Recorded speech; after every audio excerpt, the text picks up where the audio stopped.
welcome another open debate, another day of insane news, crazy stuff, crazy debates. We're going to take a look at Alex Jones debating Sneako. And not a serious debate, an entertaining sort of blood sports, I guess you could say. I don't even know if I'd call it a debate. We will have open phones for any topic that you guys want to cover, any questions. Everything is on the table today. Let's find the longer version of this comedy event. Also relevant things that occurred today. Yesterday we had Joe Rogan posting the Rupert Lowe interview, which is all about Fabian socialism. Rupert Lowe has been calling attention to that, something that we have focused on heavily in the last 5, 6, 7 years. That garnered a massive attack from mainstream media against that guy about the Fabian Society, because of course Keir Starmer and others were members of the Fabian Society. And they are the reformed Marxists who have planned, going back to the late 1800s, the demographic change in the West, particularly in the UK, that becomes the model for the other elements of the Kalergi plan adopted by the same peoples. Now, where is this Sneako debate? Look for the full debate, because this was off the hook, dude. I don't know if you guys saw it. This is part of it. Was he only on there for a few minutes? I thought they had a long, maybe they just had a brief discussion. We'll do the brief discussion since that's the only thing I see coming up. And then we'll open it up to you guys in the calls. This is Alex versus Sneako. Convert to Islam or my head's chopped off. Which one is It doesn't say that. It doesn't say. You said you read the Quran twice. It doesn't say that. I can show you 1,000 imams reading the hadiths of the Quran. No, there's 3 things. Hadiths are not in the Quran. You clearly haven't read it if you think hadiths are in the Quran. So because you don't know about Islam, let's talk about Muslim scholars. You're saying Islam doesn't say you convert or you pay the tax or your head gets cut off. Absolutely not. Okay. Let's see right here in Quran 9:29. For those that do not believe in Allah, nor comply with what Allah and his messengers have forbidden, nor embrace the religion until they pay the tax, they willingly submit, they must be fully humbled. And then it has this famous next verse, which is an obvious mistake when they misunderstood orally hearing what the scriptures taught, the Bible. The Jews say Ezra is the son of Allah. Christians say the Messiah is the son of Allah. These are baseless assertions. Okay, Jews did not say Ezra is the son of Allah. Christians do say that Jesus is the son of God, but this is some bizarre mistake. And then they have another mistake that we take Jesus and monks and rabbis as lords. I don't know where they got the idea that we think that monks are lords. There's many gods, and we worship the monk gods. And that's just one of many passages that will be brought up. So let's hear some more of what Lord Voldemort says to Sneako here. I'm going to look at Islam. We're going to suppress soccer. Jizya, we start saying like this, like that. There's no need. And just to... All right, I thought that was the debate. That's not the full debate. What are they?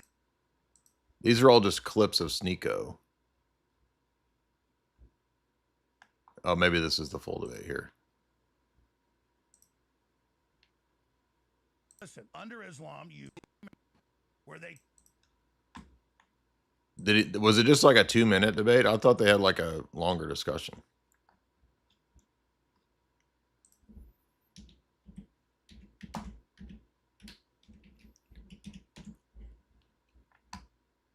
Oh, here's a full one. Okay. Watching your work for it's been like a couple decades. Well, yes, since I was a kid, I've known about you. Been watching your podcast appearances on Joe Rogan, and now you want me deported from my country. So let's start with that. You challenged me to a debate. I think it's important to start with some of the claims you made. Is the audio okay in here, guys? Can you guys hear? I hear you loud and clear, Sneako. And there's no echo. Okay, so you want me deported from America for exercising my First Amendment rights. You're making the face, a shock face. This is what you said. You said deport now, and then Elon Musk, the trillionaire African migrant into America, who's bringing in tons of H-1B visas. You said, yes, he wants me deported as well. Well, to be clear, I wasn't making a shock face. I was enjoying my iced tea right here in Texas. So I was gulping it down. No, I did say that, and you know, Elon agreed with me on that viral post of your viral post. And you know, here's where I stand on that.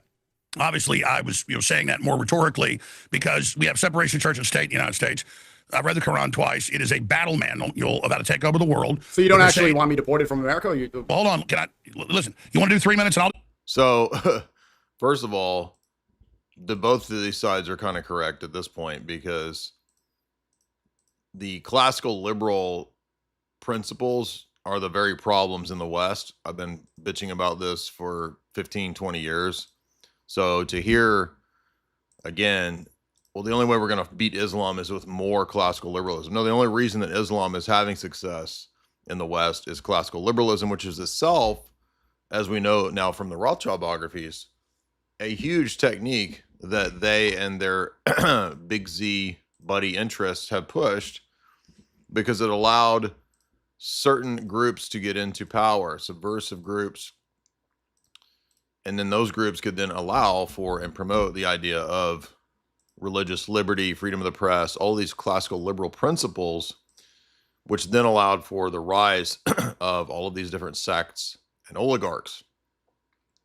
And I say oligarchs because specifically, if you go back to Plato, even Plato and Socrates noted that when you have democracy, when you have unrestricted license and freedom like that, what tends to happen is you get the rise of a moneyed oligarchical class. And they gain power because they appeal to the broadest number of people with the basest, lowest common denominator desires. Thus, vice is incentivized in that form of governance because it allows the cunning oligarch, the moneyed oligarch, to gain tremendous amounts of power and control by debasing the population, addicting them to various vices, drugs, etc. And then they become sort of putty in the oligarch's hand. And so democracy, as they said accurately, always tends to fall over into tyranny. It's a dialectical cycle, and it's not accidental that the Freemasonic lodges all throughout Europe in the 1600s, 1700s, 1800s pushed for the overthrow of throne and altar, church and state. And they did the same thing anywhere they went that Christianity was dominant, whether you're Catholic or Orthodox. The Freemasonic and also Rothschild eventually power structure push for the overthrow of throne and altar so that we could have dominance of Homo economicus. So, and Alex has never told me I can't talk about it. I just talked about it on the 4th hour the other day. This classical liberalism has got to go, dude. This isn't 2007 Ron Paul era when we're trying to get a foothold. People's boomer mind matrix is already broken on this stuff. It's time to go full anti-classical liberalism. You guys all saw my debate with Tim Pool. Same stuff. 3 minutes because we're debating. Sure. I want to interrupt. Go ahead. No, it's fine. I mean, here's the deal. Orthodox Islam is expansionist. Orthodox Islam in the Quran promises to take over the world. And we have separation of church and state in this country. And we have people saying every household will be under this. That's not the same as the... By the way, I did a very interesting hour-long interview yesterday with Owen Schroyer. And I've known Owen for several years. We don't know each other super close. But we had a pretty lengthy discussion of classical liberalism and whether it's deficient to actually save the West. It wasn't a debate, just more of a conversational Q&A. And it was a good chat, so I'll be posting that soon. But I think you'll notice in that conversation, I was kind of trying to maybe edge Owen towards the possibility that classical liberalism itself might be part of the problem. But I think so many people are sort of wedded to the powdered wig man magic dust that they sprayed, that they sprinkled on the Constitution when they were writing it, and on the founding documents, that it's almost like giving up the Bible if you're a Christian or something. It's like it's a religious commitment to to these magical powdered wig man documents. New Testament saying every knee will bow to God when they finally see God. Okay, so my issue is you're jumping around all crazed doing throat slitting motions, saying F you, basically, I take it as America, and saying you will go under this. We're going to take your cities. We're going to dominate you. And I've seen thousands of imams, say all this. And if you don't convert, we're allowed to take your women and use them as slaves and, all the rest of it. This is not true. By the way, I fell for this a long time ago myself. I thought before I'd really studied Islam that, oh, that's just neocon propaganda. They don't actually say that. No, actually, the Quran says all the above. So what it says is you can smile with your mouth and hate them in your heart. So you pretend to be friendly when you're in the minority. It does actually say this, right? And you can go watch where we've covered this in the past. Sam Shamoon has covered it a million times. It actually does say this. It says that if Christians who are people of the book are willing to pay the jizya, then you can determine if they're able to live in the society. You saw this under the Ottomans with the ethnarchs when the Orthodox were under the Ottomans, for example. They let them be, but they couldn't proselytize, right? That was under what was it called? The millet system. We covered that. We mentioned that the other day. So the millet system allowed for the Orthodox, for example, to exist. The patriarchs became their ethnarchs, but they had to pay the jizya tax, and they couldn't proselytize. And they also couldn't have churches anywhere except where the Sultan let them have them. So the other thing, too, is that this is also dependent upon the fiqh, as it's called in Islamic legal ruling. It depends upon the school of Islam and how serious the sultans do or don't take it. So you might have some sultans that don't give a shit. They just want to sleep with their harem and their boys or whatever. And then you might have others that are a little more serious about it, and they decide that because the Quran also says the Trinity is idolatry. So if Christians are idolaters, then they no longer fall under the protection of the people of the book. In that situation, the ruling could be, no, they're actually infidels, and thus they must be killed, because that's the rulings of Islam about infidels. So the protection of the people of the book, quote unquote, is actually very flexible, and it really depends upon the Islamic Aqidah or school and the fiqh, which is the legal ruling. Pisses me off when somebody says, I'm going to plant my flag up your ass and we're going to dominate you. And then there you are, an American. The reason, by the way, so Alex is repeating a lot of stuff that's kind of true. I mean, the Quran does say these things, but Muslims, because they're not actually united, they act like they're one. They're not. There's as many Muslim sects as there are Protestant sects. So what Muslims will do is they'll say, well, look, there's a secular Islamic country or a progressive Islamic country like Assad's Syria or whatever, where you're allowed to have, your religion. You can do what you want, blah, blah, blah. That's because there's a lot of different flavors of Islam. Okay. So the problem is, though, when you get to the Salafi, Saudi Arabia, the Wahhabi types, those take it a lot more seriously. And then you have the Western Israel proxy groups like ISIS and Al-Qaeda, etc. Those are the most insane. And then you get to places like Afghanistan. The Taliban has the most insane rules ever. Like, if you go to Afghanistan, you can't wear a cross. You can't look Islamic imams and Taliban people in the eye. You can't go out without permission out of your hotel. I mean, it's crazy. So that's what I'm saying is, like, what you might see in Assad's Syria gave a lot of people the impression of, well, Islam's not that bad. But Assad was an Alawite, so he was a kind of an odd sort of sect adjacent to Shia Islam, adjacent to sort of Neoplatonic stuff. And then you get over to somewhere like, Saudi Arabia, and the rules, the laws are very different, you see. So that variance allows Muslims this false pretense when they're propagandizing to Western retards that, no, Islam doesn't say this. You're people of the book. Well, it depends on which Islam is being interpreted in the book, you see. An American accent saying that, it's even more horrifying to people, and it basically starts a war. So I'd love to see a reformation in Islam like we had in Christianity. A reformation in Islam? There's already been reformations in Islam. There have been countless ones. And in fact, people don't even know this. Islam is actually in what they consider their dark age. Ever since the fall of the Ottomans, the Muslim world has considered themselves to be in a sleeper state. The sleeper must awaken. So they're desperately actually trying to propagandize and convert the West. We all saw within the last couple of years, partly due to a lot of the online debate sphere, online dawah has pretty much died. Now, in terms of Sneako, it turns out one of these Muslim dudes, I forget his name, Orthodox Muslim or something, he's always yapping on Twitter. He messaged me today. He wants me to come on Sneako's channel and to debate him.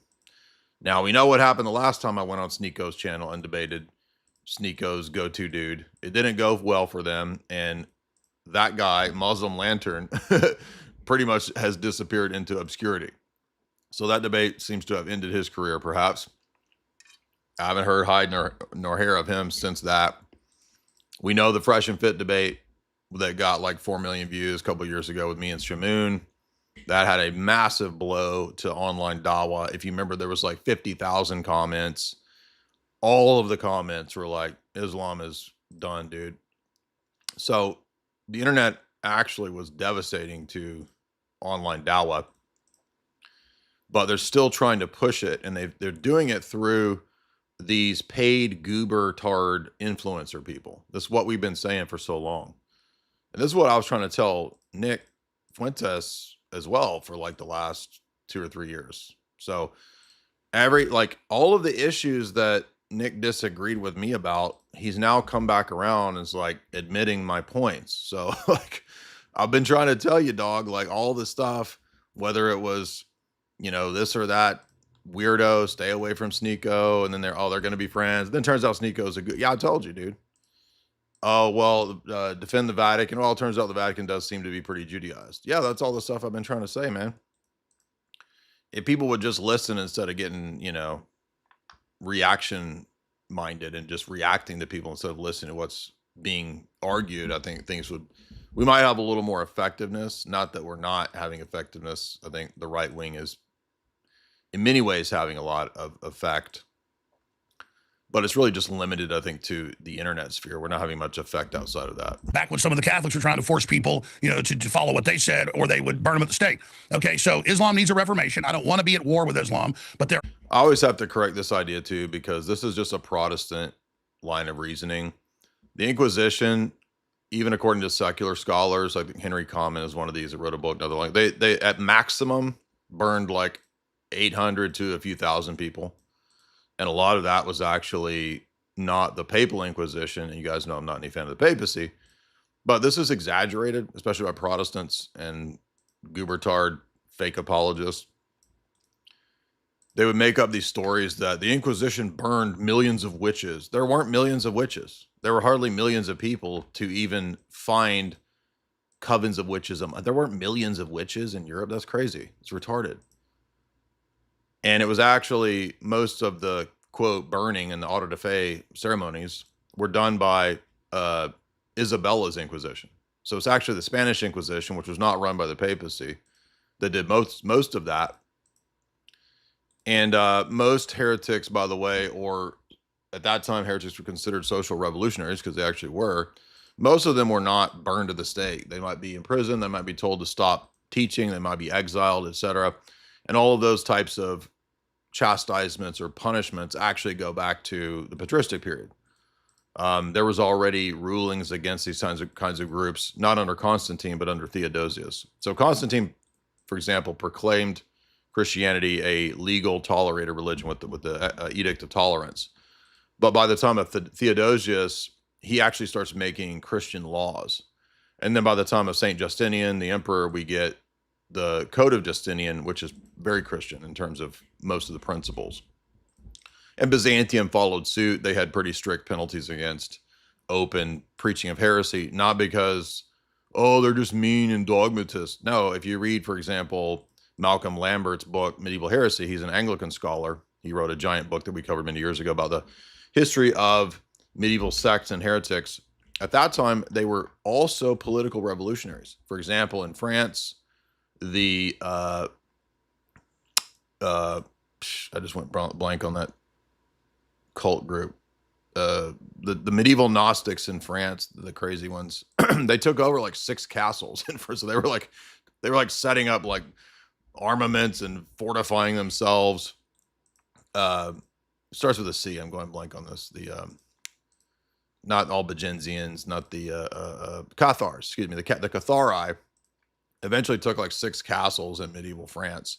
So medieval kings, whether you think they're good or bad, at least they correctly understood that heresies weren't just ideas. They were also potential political revolutions. 50 plus Islamic countries. Most of them are 99% Muslim. There's only a few Muslim countries where Christians can live in peace. Islam is expansionist. That's why I'm against Israel. It's expansionist. It is elitist. See, this whole idea that Protestantism has that church and religion should be, quote, separate from the state ends up in divorce from the state. And then you get the idea that we'll have your private religion, but the state will be, quote, secular. And as I said to Owen in our discussion, the problem with that is that what grounds the secular laws and the secular ethics is groundless. And so it ends up being social contract, consent of the people. If your ethics and your civic legal structure is then based on social contract or the will of the people, then the will of the people can take it all away. Duh, right? I mean, what happens when the majority of the people or the representative, the representatives, if it's not a democracy, if it's a republic, well, what happens when they start to vote to take away all those rights? Well, you don't have them anymore because they come from the bottom up. This is why you can't have a neutral state. There's no such thing as neutrality in the secular state sphere, even though modern enlightenment, progressive, everything is built on this idea of neutrality in the civic sphere. Greater Israel. It sees everybody else as subhuman, at least Ben Gvir and the leadership of Israel. And so I am opposed to Israel. By the way, I'm not advocating for Sneako. Sneako's an absolute goober.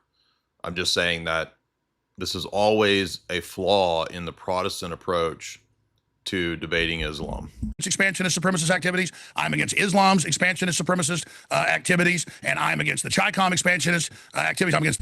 But the problem, Alex, is that every power structure and every power group has to in some way be either defensive or in some way expansive. So there is an empire whether we like it or not. I heard Fuentes basically saying this exact same thing I was saying. So I'm not advocating for the pushing of Americanism everywhere, but I'm saying it's not accidental that if you go back into Christian history, it's the Byzantine Empire, it's the Holy Roman Empire, it's the Russian Empire, right? The Christian state has to, of necessity, also have some degree of universality, and that's what provides ultimately a strength for the civilization. That's why Byzantium is the longest, most successful civilization in world history. And then it falls, of course, as a result of not just Islam, but also principles like usury.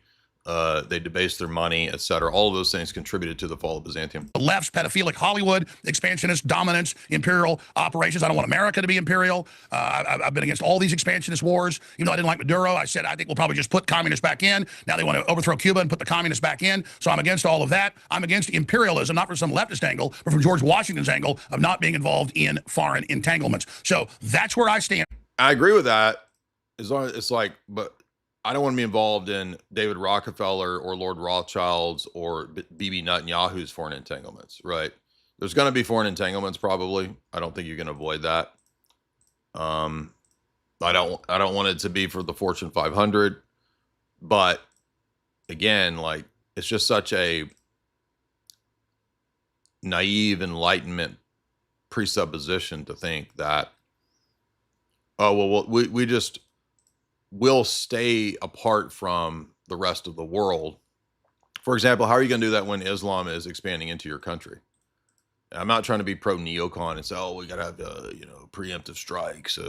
I don't think any of that's necessary, because a lot of these countries, they wouldn't even be able to do anything without Western aid and support. So, number one, we could just cut off all the money to these insane countries, and that includes the Islamic countries, includes Iran. It's like billions of dollars every year to Iran as well. On all this, and when somebody declares we're coming for you and we're going to dominate you, I said deport Piers Morgan back in 2013. It became a national story whenever he said we're going to take your guns. And I said, if you do, 1776 will commence again. So anybody trying to take my guns, anybody saying I'm going to convert to Islam in all your homes, anybody telling me that they're going to stick their flag up my ass, I'm going to tell them, if you want to fight, you better believe you got one. Go ahead. All right, you said a lot. I mean, what flag? The difference between Israel as an expansionist state is that that's a actual country. I have allegiance to America. This is my country.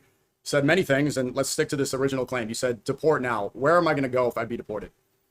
Well, I mean, there's 50 plus Muslim countries. You could go to Iran. You go to. Yeah, like, why doesn't he go to an Islamic country? Well, that's because they have a mandate to engage in jihad, and in Islamic theology and in the Quran, this is another word game they play. And by the way, they do have a principle of taqiyya, that they can deceive people that are against Islam. Right, that's part of the principle. So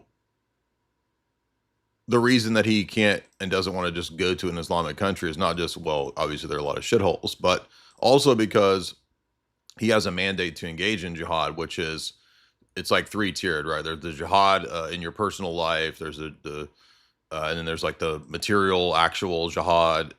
And they'll say stuff like, well, but that's only in like extreme cases. That's not true. Dan, you could go to Egypt. You could go to Afghanistan. You go to any of those shitholes. You could go to Pakistan. They're marrying 9-year-olds. You could. There's child marriage here in America, but how would I be deported to a country that you could go to Medina? You go to Medina and 30 black men. Right, but that's not deportation. That's immigration, like Elon Musk coming over here. How would I be deported to a country that I'm not from? I was born here in New York City. Yeah. Well, let's keep in mind that Sneako is a total fake, because he literally changes with the wind. Whatever the trend is, he's that. And that's why I said a long time ago that he's bad news. I'll show you, for example, if you find old clips, he was groomed originally when he was like teenager, like 16, 17, and when he was first streaming. He was like all about MAGA, right? So they chose him as like a brown MAGA dude. And here he is, even when Trump won. Oh yeah, I'm all about Trump. Here he is celebrating, cheering when Trump won the election. Here he is standing next to Trump, making that stupid Andrew Tate pose where he does the mudra where you're trying to manifest your shit. Just stupid shit like this, right? This guy's a retard, man. And I've said the whole time he's a retard. Like I've said it day one. Like, it's not obvious. And so he went from early MAGA dude, then he was a big red pill dude. And then, if you remember, Rollo Tomasi did a bunch of streams critiquing his red pill phase. So he was that for a while. Then he went with Islam because he was hanging out with the Tates. So he's literally just whatever the trend is. Sneako, my point was rhetorical, saying that we need to deport that ideology and we need to not submit you don't deport me. You want to deport Islam. Well, actually, Sneako has a point here, because this would undermine the classical liberal ethos, which is exactly what I've been saying. Because it ends up being a situation where it's not, you can't just separate your worldview into compartments. If your worldview is classical liberalism, then that's not compatible with traditional Christianity, because traditional Christianity also has a doctrine of the state. It speaks to the state. And that's why in, classical Byzantine or European civilization, when it was, quote, Christian, they had rules against public heretical teaching. Not just because of being dogmatic, mean people, but because of subversion. You can't let a zillion infinity Muslims into the country and not think that it's going to subvert the country. You can't let a zillion APAC dollars into the country and not think it's going to subvert the country. That's precisely why, and that shows you that classical liberalism is absolutely impotent to actually fend off those things. What I'm saying is that jihad and dominance of our culture needs to be opposed at every level. I obviously didn't mean literally put you in a cannon like a clown and shoot you, over to a Muslim country. And I said I meant it as an allegory. You also said that I was trying to get vigilantes to kill you. I said my snake or black widow analogy was not talking about violence, but why I have a phobia of pouring gasoline on myself and lighting myself on fire, or jumping off a 5,000-foot cliff, or playing with black widows in my hand, or playing with rattlesnakes. You have those phobias because it's a natural thing. It's something your brain recognizes. So I scared you? Yeah. So again, imagine, and I'm not saying China is a good country, but imagine all the other countries. Do you think China would allow zillions of Muslims to be imported? Would they allow zillions of evangelicals to be imported? No. Is it just because they're atheist? Well, that might be part of it, but it's also because they know that it would significantly subvert the existing political order. So regardless of whether the political order is good or bad, it's in the interest of the political order to not have massive amounts of foreign people suddenly be there, because it's obviously demographic warfare. And again, classical liberalism is impotent to actually fight this. Let's go to a couple calls here. Jake, what's up?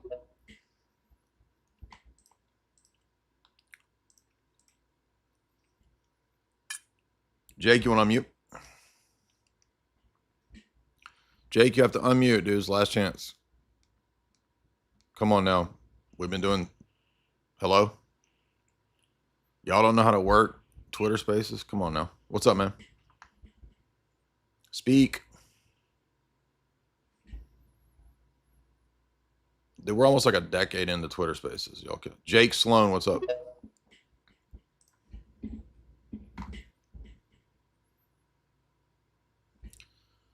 Jake? Speak. Hello?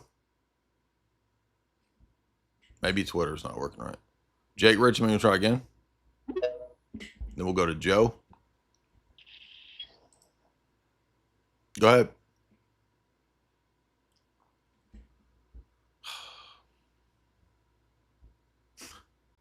Joe, what's up, man?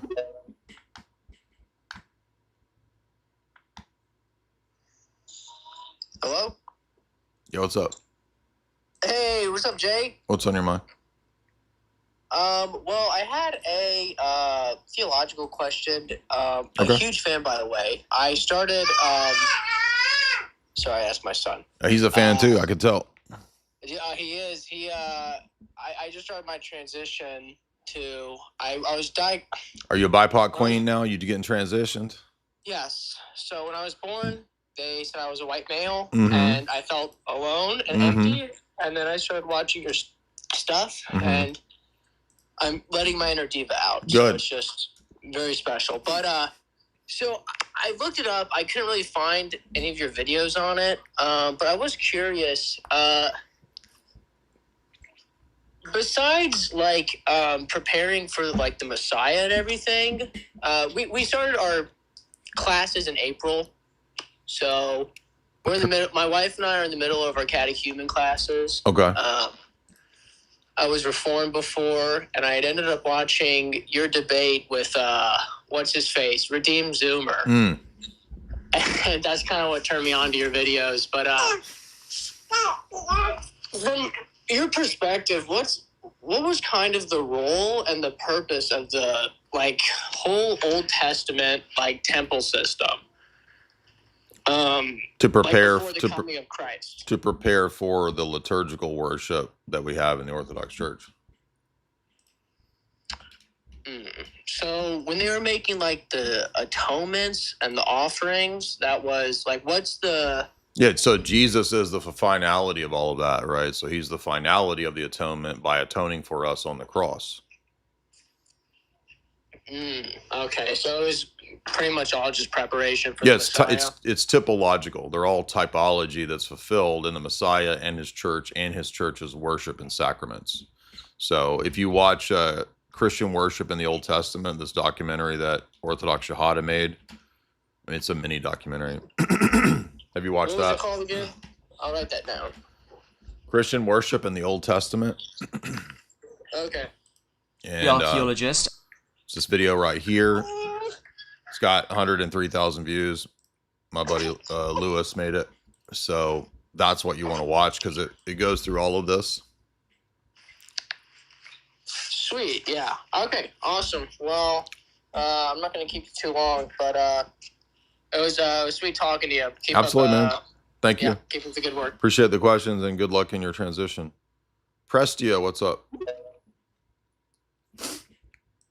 Yeah, I think one thing that a lot of people don't understand about our position on this is that a lot of Protestants, for example, they'll understand that the Old Testament worship with the temple and the sacrifices and all that, they'll understand that it's a future typological thing. And they'll just say, yeah, bro, that was Jesus. And it's like, yeah, that's true. But the temple also has other things that it refers to that it fulfills. So, for example, the washings, the Levitical washings in the Old Testament, those are types of baptism. The showbread in the temple, it's a type of the Eucharist. Jesus's death on the cross is the fulfillment of the Day of Atonement, where the high priest is sprinkling the blood on the mercy seat of the Ark of the Covenant. So all of those things are fulfilled, but also the temple itself becomes a mini type, a pattern of the prototype, which is the Orthodox temple. And you'll notice even Orthodox churches are kind of laid out in that loose structure that you see. So it's a type fulfillment relation, not just to Jesus himself, but also to the sacraments and to the church. Prestia, what's up? Hey, Jay, it's me, Nicolas Cage. How's it going? Good, dude. I'm glad to finally talk to you. Yeah, of course. I was just taking a break from a movie, and I just wanted to call in and concur that really the West, and especially Americans, are just so cucked by the Founding Fathers' ideals, and I just wanted to concur with you. Thanks. Well, thank you, Nick. I'm glad to hear that you're based deep down. You're Nick Cage there. You heard it. Secretly based. Benny, what's up, dude? Benny? Then we're going to go back to Alex debating Sneako. Benny, what's up? I'm mute. Come on, dude. Oh, can you hear me? Yep.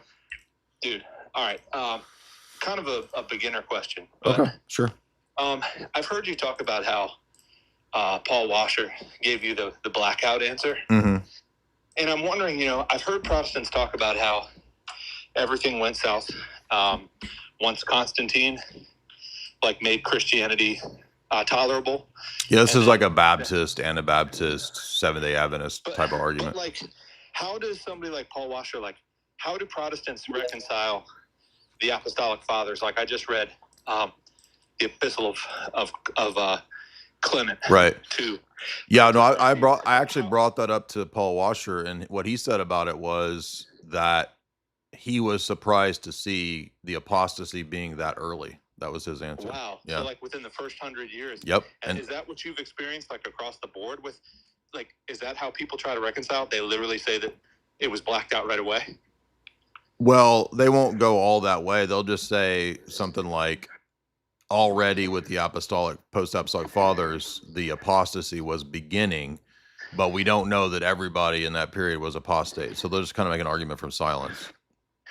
Okay. Because, I just read, I couldn't get my hands on the Jack Sparks. That was $275 or something on eBay or on Amazon. On what? So what is that? The Jack Sparks edition of the Apostolic Fathers. I've seen priests use that copy. Oh, okay. I don't have that one. I have a different one. Okay, so I just got the generic Penguin. Yeah. Well, you can also read it on New Advent too. But yeah. Oh, okay. There's not a lot. It's a few hundred pages. Yeah, but just even in just that, I was totally blown away.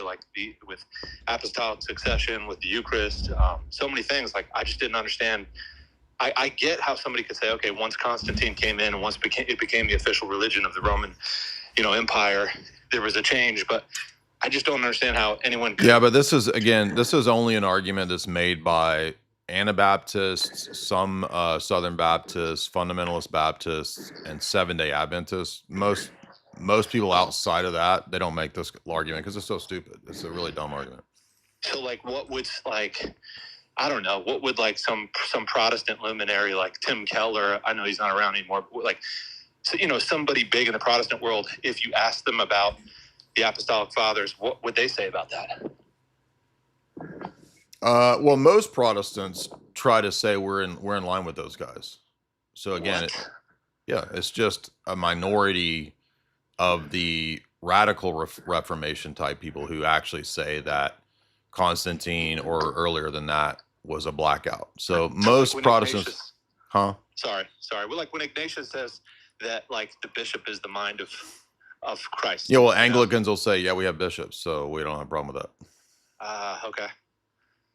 Okay, but like evangelicals are just completely just. They'll say something like, well, bishops are just priests; they're the same thing. Okay, all right, and then they'll reinterpret the real presence to say, oh, that's just saying a spiritual presence. That's not saying the real presence. So they just do a bunch of coping. The copy that I read was the Cyril Richardson translation, Early Christian Fathers, and it has all the post-apostolic stuff in it. But yeah, great questions. John, do you want to say something before we go back to Sneako? I was just going to say that classical liberalism, powdered wig man philosophy isn't grounded in anything, so it's not going to be able to be something that you could go back to refer to anything, because it's just grounded in the words on the parchment paper. Exactly. And so another interesting aspect of it is that Thomas Jefferson actually owned a copy of the Quran, and he liked Islam. So the founding fathers were into this kind of mystical, archaic men in the East. They have a lot of knowledge because they're exotic. It's like the appeal to the exotic kind of thing. I'm glad you brought that up, John, because when we went to the temple, the Masonic temple in DC, not the 33rd temple, but the giant monument in Alexandria, and we took a tour of it. I showed you guys, they have a giant mural of Mecca in the DC Masonic monument. And we asked the tour guide, who was like 32nd degree Mason historian or whatever. We're like, why is that in there? It's like, oh, well, we appreciate the, like John said, the sort of mystical, super religion that's the real ancient religion that Masonry expresses, right? So they have this kind of alternate version of their idea of what it's the Masonic Catholic Church versus the Orthodox Catholic Church. They think that their thing is the real ancient true religion. And the other religions, kind of like perennialists, it's not identical to perennialism, but it's the same idea that the world religions just wear the mask of Masonry's true teaching. Yeah, but Freemasonry, which this used to confuse me back in the day, because there's all those Freemason books that you could get at the Barnes and Noble back in the day, the easily accessible stuff. Mm-hmm. Where they'll just insert themselves into every time period and every religion. Yes. And then, for people who are genuinely trying to find out truth, but were mistaken in certain regards, like me, where you're reading it and you're going like, oh, the Freemasons have just been around since Egypt, right? Because they've inserted themselves into every aspect of history and religion at some point, where that leads people, they'll hand wave any sort of thing having to do with any religion regardless. We'll just say, oh, it's all Freemasonry. Freemasons run all of those things. Yeah, they say Thomas Aquinas was a Mason. They say Jesus was initiated into the secret teachings, all of that. Right. Yeah, Jesus was a carpenter, but back then carpenter meant Freemason. Right. Yeah, right. So yeah, and but then what that does is, in light of classical liberalism, it actually legitimizes any religion that even would be counter to some aspects of the creation of the country, but you wouldn't be able to negate it because we accept all religions. Even if the religion itself is counter to the founding of the country. Because the ideals of the country are built on aspects of Freemasonry and classical liberalism. Exactly. I'm trying to see if I can find a picture. Here it is, right here. This is it. So when you go inside the Masonic monument, it's a giant thing. This is not some small roadshow side thing. This is a huge, it looks like a giant Mormon temple. When you go inside, the first thing in the first room to the right is a giant mural of Mecca. See that right there? So they're over here trying to argue. Alex is arguing like, oh no, the American ethos is against Islam. Well, I mean, classical liberalism might be opposed in some aspects to some aspects of Islam, but the Masonic ideology is not opposed to Islam at all. Dangerous. You're scared of me? I think they still have Thomas Jefferson's Quran. Interesting. Yeah, I'm glad you mentioned that because I forgot about their appreciation for Islam. Yeah, I think like at Monticello or something, they probably like have his Quran. Mm-hmm. He used to have like one by his bedside or something. I'm not making that up. Yeah, that sounds right. Absolutely scared of giant hordes of third world populations that keep women as slaves and Oh, you get said me. You 9-year-olds said you want to pregnant. deport him now. You're scared of me individually? I am scared of being a cuck and laying down to people that declare their superiority and their supremacy over me, and you are following Orthodox Islam and are openly announcing we will dominate you, we will control you. So you follow the Quran? You believe? Well, I should let's either have to pay talk the about the tax, clip I said. Pay the Jesus, pay Let's the be tax, specific. Let's be or specific about what have I my head said. chopped off. Which way is it? Is it in the Quran? I pay the tax, I convert to Islam, or my head's chopped off. Which one is It it? doesn't say that. It doesn't say. You said you read the Quran twice. It doesn't. No, it does say that. Alex is actually correct about this. Sneako's lying. Say that I can show anywhere. you 1,000 imams reading the hadiths in the Quran. No, there's 3 things. Hadiths are not in the Quran. You clearly haven't read it if you think hadiths are in the Quran. So because you don't know about Islam, let's talk about Muslim scholars. You're saying Islam? So Sneako was being dishonest there, and it might have been that he misheard because Alex was talking fast. Alex knows, because I've heard him say it a bunch, that hadiths are not in the Quran. Hadiths are the traditions, and they're graded according to, strong and weak. And the hadiths are even funnier than the Quran, even the strong ones, because they got all kinds of just crazy, stupid shit. And the best way to refute Islam outside of like 9-year-old brides is the hadiths, because you have, for example, Satan farting to distract you from your prayers. So, again, I don't know how do demons have like, gut biome that gets fucked up? I don't know. But let's look at a couple of the Quran texts. We saw, for example, 9, 29, and 30 that talk about you must submit to the jizya. Let's see. I've got a bunch of them here. So let's see. 9, 1, 23. I'll make this quick.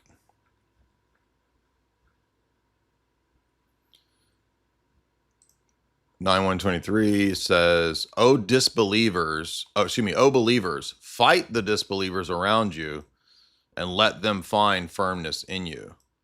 Thus, Allah is with those that are mindful of him. So notice right there, if the ruling ends up being that you're a disbeliever, and remember, being a Trinitarian means that you are an idolater, so you could very easily fall into not being protected as, I quote, people of the book. They can, right there, absolutely fight with you. So let's see, let's do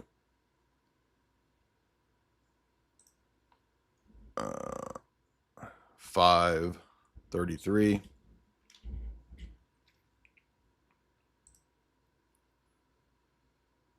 The penalty for those who wage war against Allah and his messenger or spread mischief in the land is death, crucifixion, cutting off hands, exile from the land. The penalty is a disgrace for them, and they will suffer tremendous punishment in the hereafter. So again, there's like 10 more of these just in the Quran. This is not weak hadiths. This is straight up Quran. All right, let's go to 8, 12. Remember, O prophet, when the Lord revealed to the angels, I am with you, make the believers stand firm. I will cast horror into the hearts of the disbelievers, strike their necks, and strike at their fingertips. So there you have, if you are following under the ruling of being a, quote, disbeliever, which could easily be a Trinitarian or a believer in the deity of Christ. This is why historically Islam has operated this way. Now, they don't always do it because they don't always have the political power to do so. Let's see, 2256, I think.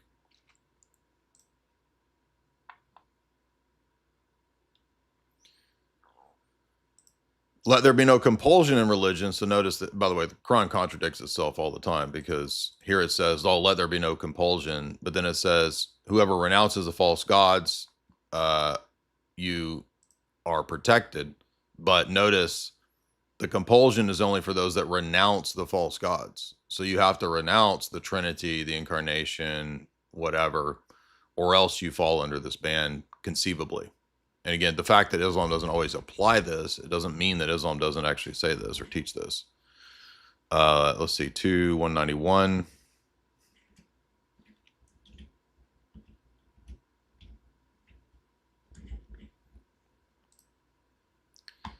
Kill them whenever you come upon them. Drive them out of the places where you found them. Persecution is far worse than killing. Do not fight them, however, at the mosque unless they attack you there. If they do, then fight them. This is the reward of the disbelievers. So, again, this is an Arab warlord religion. This is not the one true religion. Nothing in this religion matches up to what came before. We all have heard the Islamic dilemma a million times over. There's multiple more texts, but you get the idea. So let's go back to this. Does it say you convert or you pay the tax or your head gets cut off? Absolutely not. Absolutely not. So let's talk about what I... You notice right there, Sneako is lying, because many of these passages do say that. So Alex is not incorrect, but Alex, and I think he might later on bring up the actual text, but notice that Sneako is not actually going to any of the texts. Alex should have listed a bunch of texts at this point or quoted some of them. And that would have been, I think, a better rhetorical technique. Because you don't know about Islam. Hey, everybody, take clips of this and then show 50 Sure, emails saying it, and then show the hadiths and then show the Quran. Alex, maybe you've seen a lot of Facebook posts, and it seems like you're getting a lot of boomer propaganda. Let's be specific about what did I say? Because you just made up a bunch of things I didn't say. You said I'm coming to... Yeah, it's not boomer propaganda. Notice Sneako never actually wants to go into the Islamic text. This is the same guy last year who said that the Council of Nicaea put the 13 Gospels into the Bible, or so whatever stupid shit he said. He has no idea what he's talking about. A flag up your butt. I'm here to dominate. I didn't say any of that. What did I say? You said we're going to take over every house. I didn't say that. Take That's over the not true. cities. I said, in Christian language, something similar. I don't know what type of Christianity you are. Every knee will bow, every tongue confess. I said, inshallah, the whole world becomes Muslim. I believe I have the truth. I want goodness for the world. I want you to have the truth. Christians want other people to become Christian too. Why should I hide? Why should I act like I don't want goodness for other people? Of course, inshallah, do you know what this means? Yeah, but Christians don't believe that you can engage in deception against those who are outside the religion, or that you gain political power by lying and pretending to be friendly. And Christians don't believe that you have a right to chop the heads off of the disbelievers. There would only be certain situations in a Christian state where there could be, as history of the church has shown, sort of rulings like this. If you know, you read the Quran. God's will. What is inshallah? God willing. So it's not up to me. It's not up to any force. It's not up to anybody forcing you to. So here he's being deceptive, because just because it says Allah wills it, he's acting like, well, that's just what Allah determines.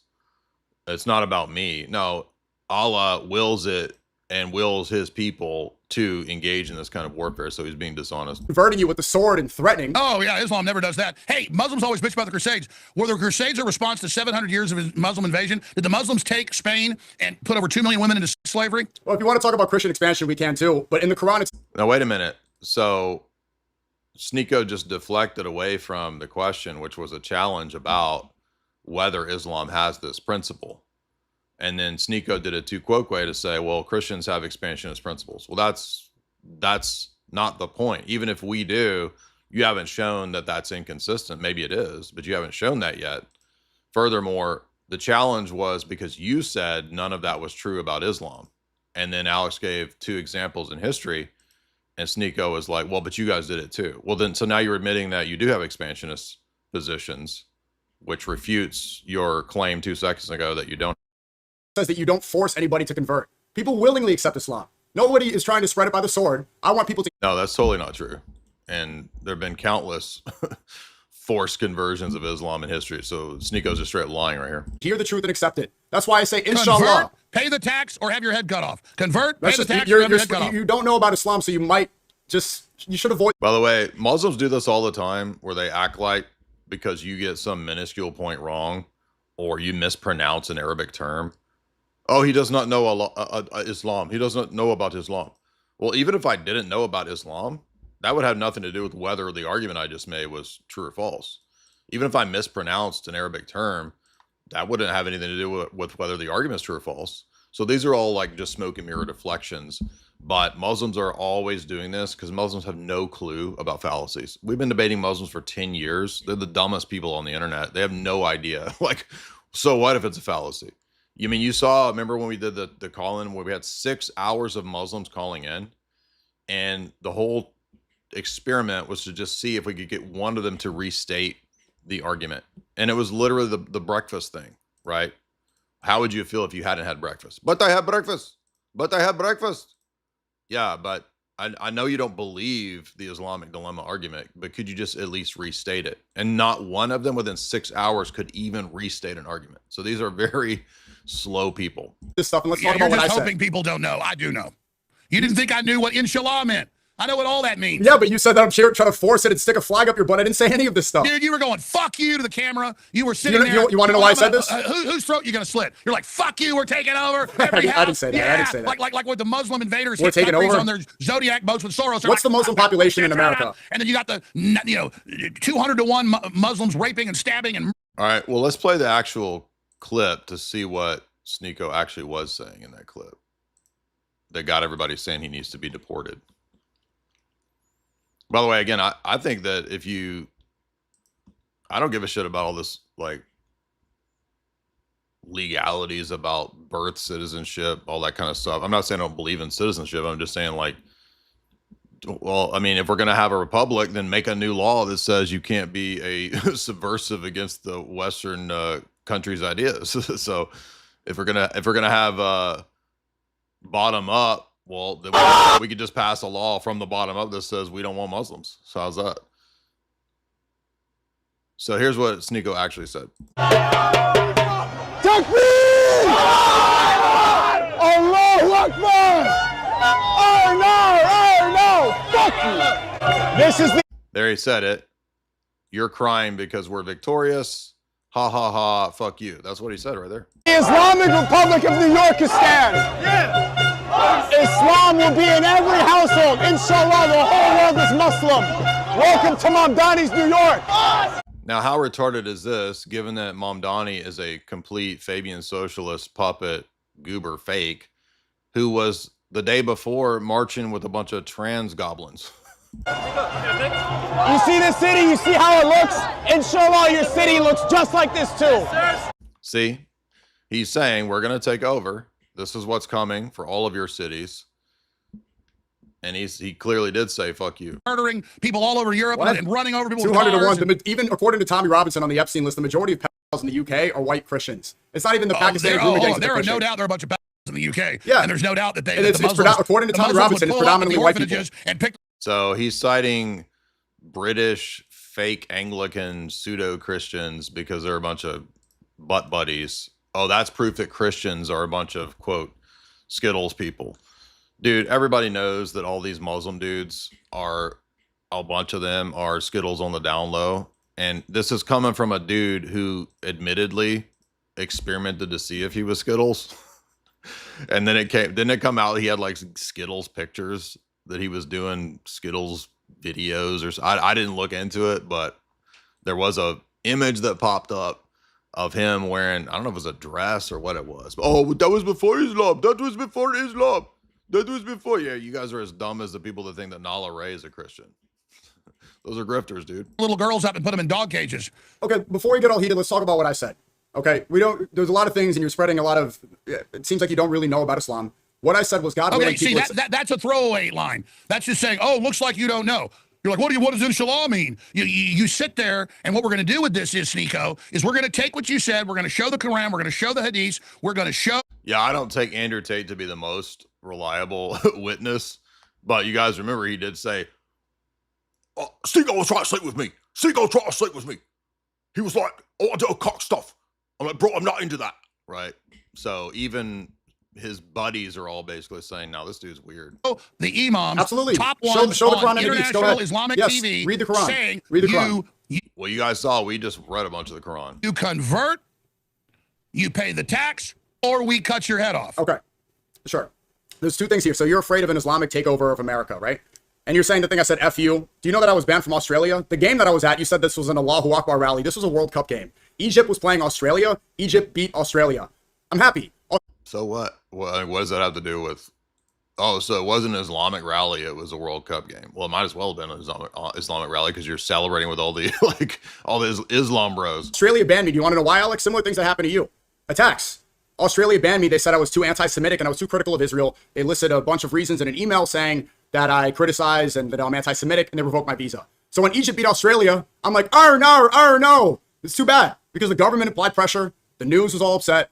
And I have a personal vendetta with that. That's what that was about. I wasn't here trying to threaten you. If you were scared, that wasn't my intention. I wasn't trying to scare you. Second, if you think there's an Islamic takeover of America, what is the majority of the immigration coming in? Because you spent your career talking about globalism. What's the percentage and where is the majority of the immigration in America coming from? Do you know, Alex? Coming from, let me tell you, it's coming from Latin America. And then it is coming from Asia. It's coming from Africa. It's coming from the Middle East. It's coming from India. The majority is coming from India, from China, and from the southern Mexican border. Yeah, but Saudi Arabia alone in the last few decades has put multiple billions of dollars into building Islamic centers and mosques all throughout the country.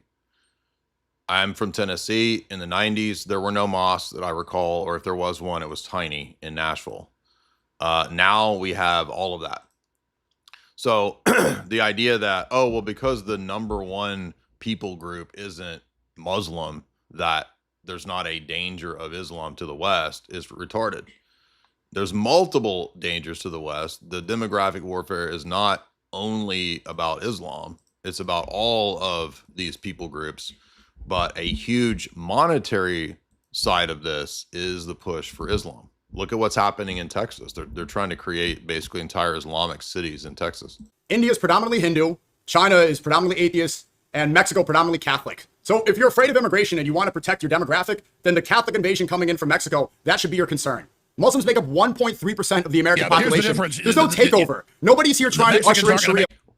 There's no takeover. You were just saying there will be a takeover. You were just cheering it on, saying we're going to be in every household in America. And then he's like, there is no takeover. I mean, this guy's just a total liar. It's convert to Catholicism. You know, India was 3 times the size it is 1,000 years ago, and it was Buddhist and Hindu. Now the biggest subgroup is. If you look at London, and I've been to London. So Jamie went to London in like 2000, 2003 or 4. She's been a few times. There weren't Muslims everywhere. When you go to London now, I went in 2019. All you see is burqas everywhere, dude. It's crazy. And you've got Kashmir and all those areas of Pakistan used to be India. The Muslims take over everywhere they end up. The Quran is a battle manual. Yeah, again, it specifically tells them to take over, and it gives them a battle plan to do it. It's not all immediate warfare. It says if you're in the minority, you don't do that. You wait until you are the majority. How to take over towns, get violent, run everybody out, take over the next town. You're denying you're avoiding the real question. Is there a real threat of Islam? So I'm going to ask you again. You didn't answer my question. I answered yours. Well, this is again, spacious line of argumentation because just because Islam at this moment isn't the immediate numbers threat in terms of immigration, it doesn't follow from that Islam isn't a threat, given the fact that Sneako literally just said we're taking over. Were the Crusades a response to 700 years of Muslim invasions of Europe? It was conquest back and forth between different empires. No, it wasn't conquest. Again, Muhammad wasn't an empire. Muhammad, even according to his own religion, was not an empire. Muhammad was an unlearned Arab, trader who became a warlord and then started fighting all of the people around him. That's not an empire. So that's not true. Back and forth. The Eastern Empire of Rome, Constantinople, fell 600 years ago or whatever. That was Muslims with giant cannons that they bought from Eastern Europe. This is a false equivalency. There's no caliphate right now. There's no Muslim. What Muslim empire is going to take over America? Where's the caliphate today? Where's the Ottomans? It doesn't exist.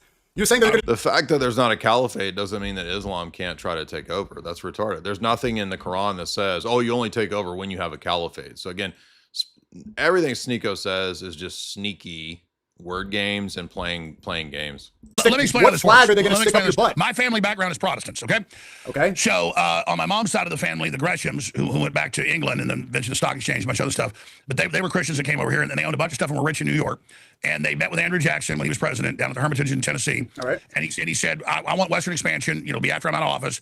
And he said, I want you to, because you're volunteering, I want the Gresham family to sell your holdings, bring in, they accepted the plan that they came up with. My ancestors engineered the Texas Revolution. Took them 10 years.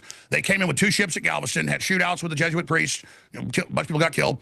One of the ships got taken. The other ship got in. They went up the river to Washington on the Brazos, started bringing in Protestants out of Tennessee, Alabama, and Virginia. Took them 10 years to set up the operations. And then we basically started a fight with their dictator, Santa Anna, a decade later, and launched the war. So that's what these Islamists are too, is they're coming in as the foot soldiers to prepare the way for the takeover. And the government of Islam is Sharia law. The government and they're of Islam. pushing their Sharia law. Which government? Dude, is Sneako this stupid? Alex is not saying the official, quote, government out there of Islam. He's saying that when Islam has government control or governance, they enact Sharia law. That is the governing system. Yeah, exactly. Like, is Sneako really? It's hard to know if he's just lying and deceptive or if he's actually the stupid. The Shiites and particularly the Wahhabis, that is 80% of Those Islam. are completely different. Wahhabis and Shias have nothing. That's what I just said. So he keeps trying to assume that Alex is going to make some basic mistake. Alex knows that Wahhabists, and because they're Sunni and Shia, are different. He knows that. I just said. The Shiites are 19%. So you think Iran? The Shiites are 19%. You think Iran is trying to take over America? The Wahhabist Sunnis are 79%, and then the rest 2% is Alawites and a few other groups. I know all that. Okay, where is that happening? Where is that spreading in America? I didn't know the groups of Islam. What I'm saying is, in both major branches of Islam, but particularly in Wahhabist, it is the Sharia law down to the local imam that is the governing system of Islam. Okay. So is Iran. That is correct. It is the Islamic Republic. Rulership is through Sharia. What is Sharia law? What is Sharia? What does that mean? Sharia law is the governing system of Islamic control and the 3 forms of jihad. What does Sharia mean? Sharia is the Islamic law. It means law. Sharia means law. That's what I just said. That's what he said. What are you talking about? In Sharia law, if you're a Muslim you and keep trying to act like I don't know about Islam. I know all about it. First off, let me explain. I nailed every one of your little factoids. No, you didn't, because Sharia law. Yes, he did. What are you talking about? Sharia means law. And that's what he said. Said it's the Islamic law. You just said, Sneako. Sneako is such a liar, dude. How does anybody follow this guy? This is so insane to me. When I said it's Islamic law, then I'm wrong. It's bullshit. Okay, relax, Alex. We're just getting started. Sharia means law. Under Sharia law, Muslims are supposed to follow the law of the land. Nobody here is trying to change the Constitution. In fact, it seems like you are, because you. That's not true. Again, the Islamic battle plan in the Quran is that you are faithful to the laws of the land until you have dominance. Then you take over. Then you institute Sharia law. We think that I should be deported for exercising my First Amendment rights. We have freedom of religion here. You are either you're super ignorant. We have freedom of speech. Under Sharia law, you obey the law. I got thousands of top imams saying we will make you take Sharia law. I got them at the. Exactly. They say this all the time. And so Sneako's playing word games like, well, that doesn't mean that we immediately do it, so therefore we don't do that. State houses and Congress, where? Everywhere saying you're going to adopt Sharia law. Where are you seeing in America? The imams are trying to spread Sharia law in America. Name one. My God, they have. Name one imam. They have it in Detroit. What are you talking about? In Michigan. Name one imam who's trying to bring Sharia law in America. Where? Oh, that's ridiculous. Name one. Live on your. Tell me. You said you know 20. There's entire areas of London like this. In fact, that Rupert Lowe guy just went on Joe Rogan talking about it. Imams call for Sharia law in America. You said you know 20,000. Can you tell me an imam who wants to bring Sharia law in America, please? Durka Muhammad Jihad. Okay, you just want to just be stupid now because you don't have an answer? No, I mean, my God. Listen, we're going to take this. That's you don't have an answer. You do it for us. Take this clip and then show them. Don't go too much. You just have 15 imams say it. You don't even know one. You don't even know one person that's trying to bring Sharia law here. Ron DeSantis parades around. Hey, we're banning Sharia law. Texas, we're banning Sharia law. Alex, why do you think they're doing this? Is it because there's an actual threat of an Islamic invasion, even though they're ushering in H-1B visas, even though Elon Musk, who's also calling for my deportation, is bringing in hundreds of thousands of Indians, even though he says that white men are dumb? So he just keeps deflecting. It's not, these things are not mutually exclusive, right? It's not like because if I'm concerned about Islam, I'm not concerned about the other things, right? It's a false dichotomy. And I've seen countless clips of imams talking about what they're going to do and what they're going to implement. I was hoping I could find one quickly here.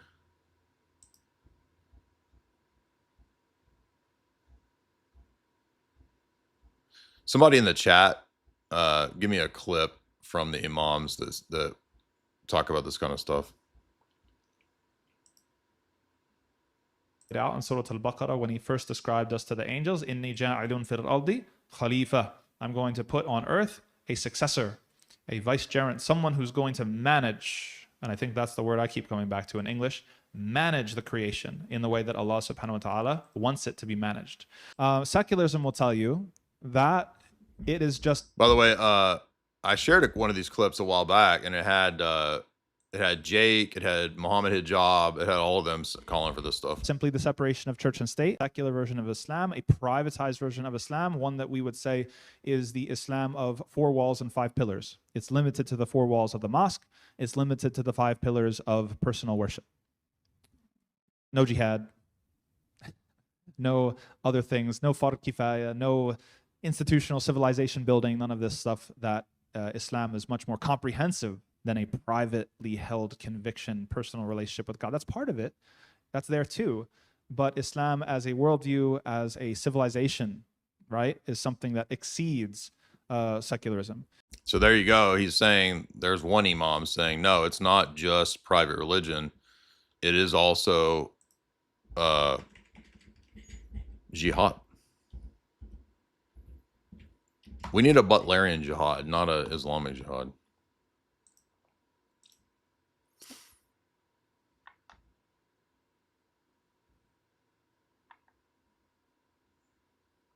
Here's let's see, here's one right here. To safeguard Islam sovereignty and to raise the kalimatullah to make it the highest.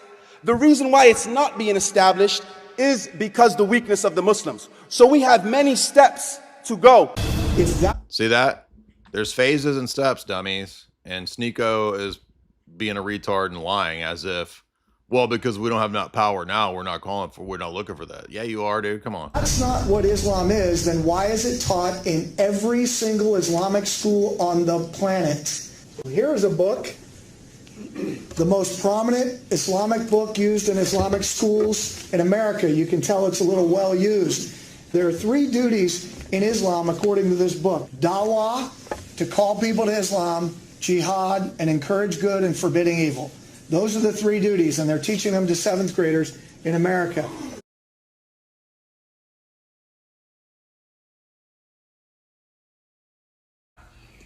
He wants to ban Muslims. We will tell him, this isn't your country to ban. This is the land of Allah, as every land is the land of Allah. And there are Muslims here that are going to be here. And if you don't like it, I would suggest he goes somewhere else. But I don't know where he's going to go. If he goes back to Europe, a lot of Muslims in Europe. I've been there recently. You go to Africa, you go to South America, you go to China, you go to Malaysia, you go to Japan, you go to the Antarctic. There's Muslims. So I would make a suggestion. If he wants to go somewhere where there is no Muslims, I suggest he goes to hell.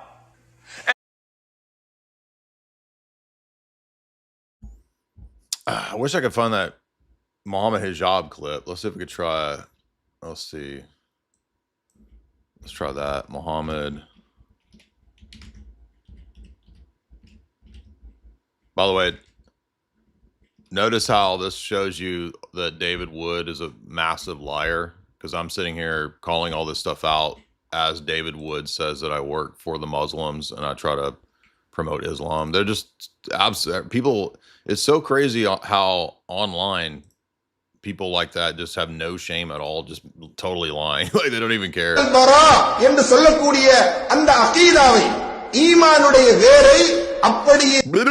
can't even understand what he's saying, just gibberish.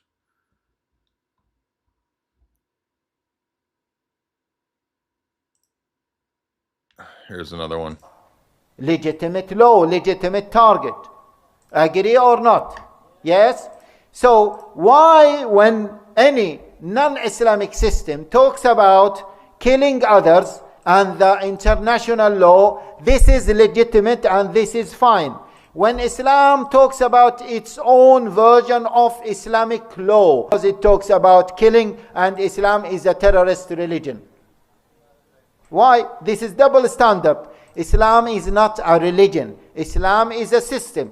As the Norwegian system, it is a system. It talks about all aspects of life, including the Norwegian jihad. Yes? The Norwegian has their own version of jihad, which is what?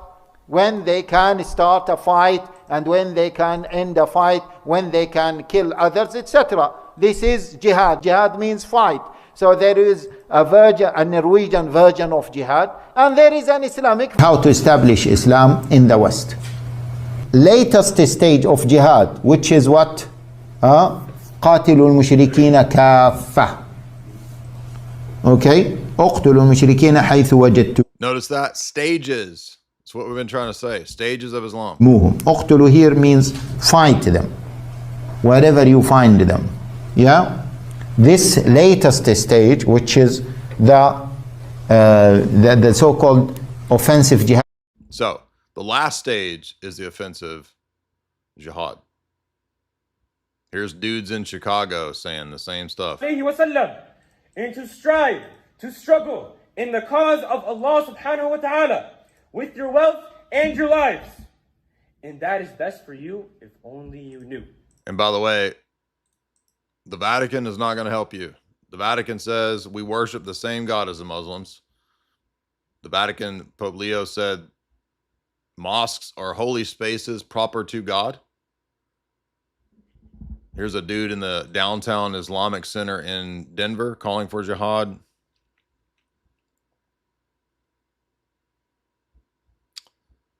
Where is the Muhammad hijab clip though? That one's golden. If we can find that one. It was a clip of like Muhammad hijab and Jake and Hakikachu was in there, I think. Does anybody have that clip? Somebody send me that clip if you can find it, because that one's a classic. Jeremiah, what's up, man?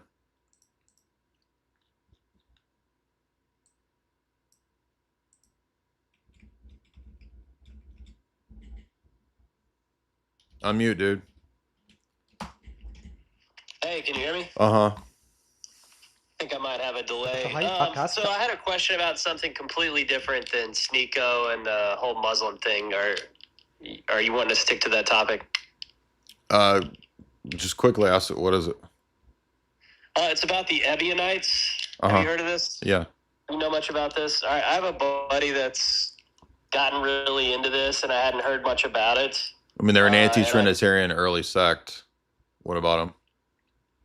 I just wanted to hear if you knew where to get some good info on it, and basically, essentially like the Orthodox argument against it, because he's arguing that they were the first group, not the Orthodox. I'd never even heard of them. No, I mean, they're like a Gnostic, heretical, anti-Trinitarian sect. So you would just look at all the passages that prove the deity of Christ or the Trinity in the Old Testament. That would easily refute any of that stuff. Self-fulfilling prophecy, what's up?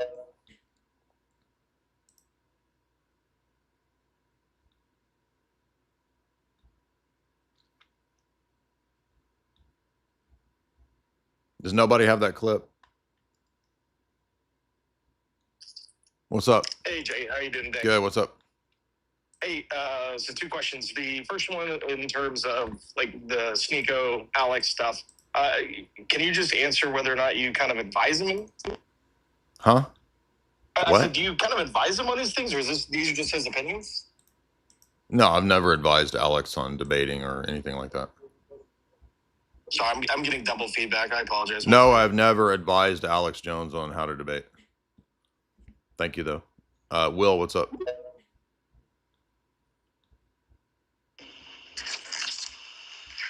Hey, what's up, Jake? What's on your mind? Can you hear me? Mm-hmm.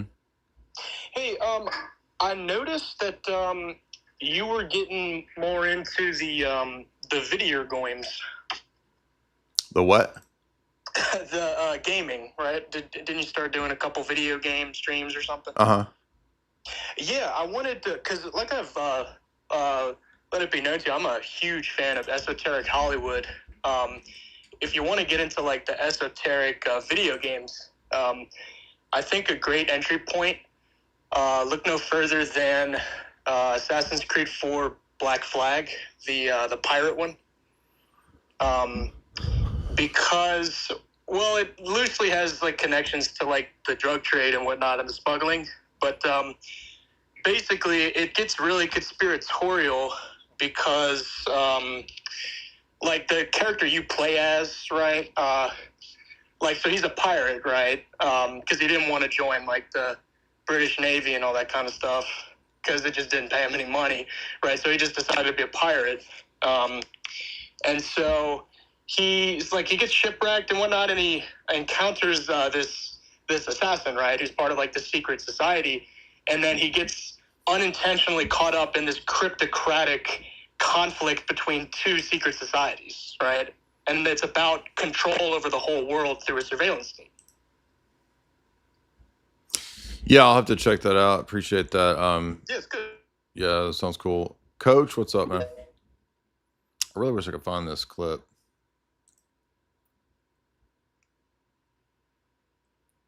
Hello. Yep. Yeah. Calling from. Go ahead. Yeah, how you doing? How are you? Good. Doing? What's up? How are you doing? I'm fine. What's up, man? That's good. I'm calling from Lillehammer, Norway, Oh, okay. and I just wanted to say, first of all, thank your dad for his service. Okay. Appreciate that. Yeah, but I just wanted to say to all the listeners now and the listeners in the future that this Islam stuff is real. I mean, it's and they're real sneaky about it. And we don't have any here in Norway, at least, because of it's so secular here that we don't have any way to fight it other than the church, really, and to get people to go to the church.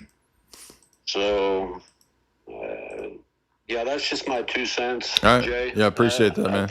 Thank you, man. Appreciate it. Yeah, I think that's kind of what I'm trying to get at here is you can't really fight this type of an ideology with classical liberalism. You have to have a paradigm or a worldview that makes the faith relevant to all areas of life.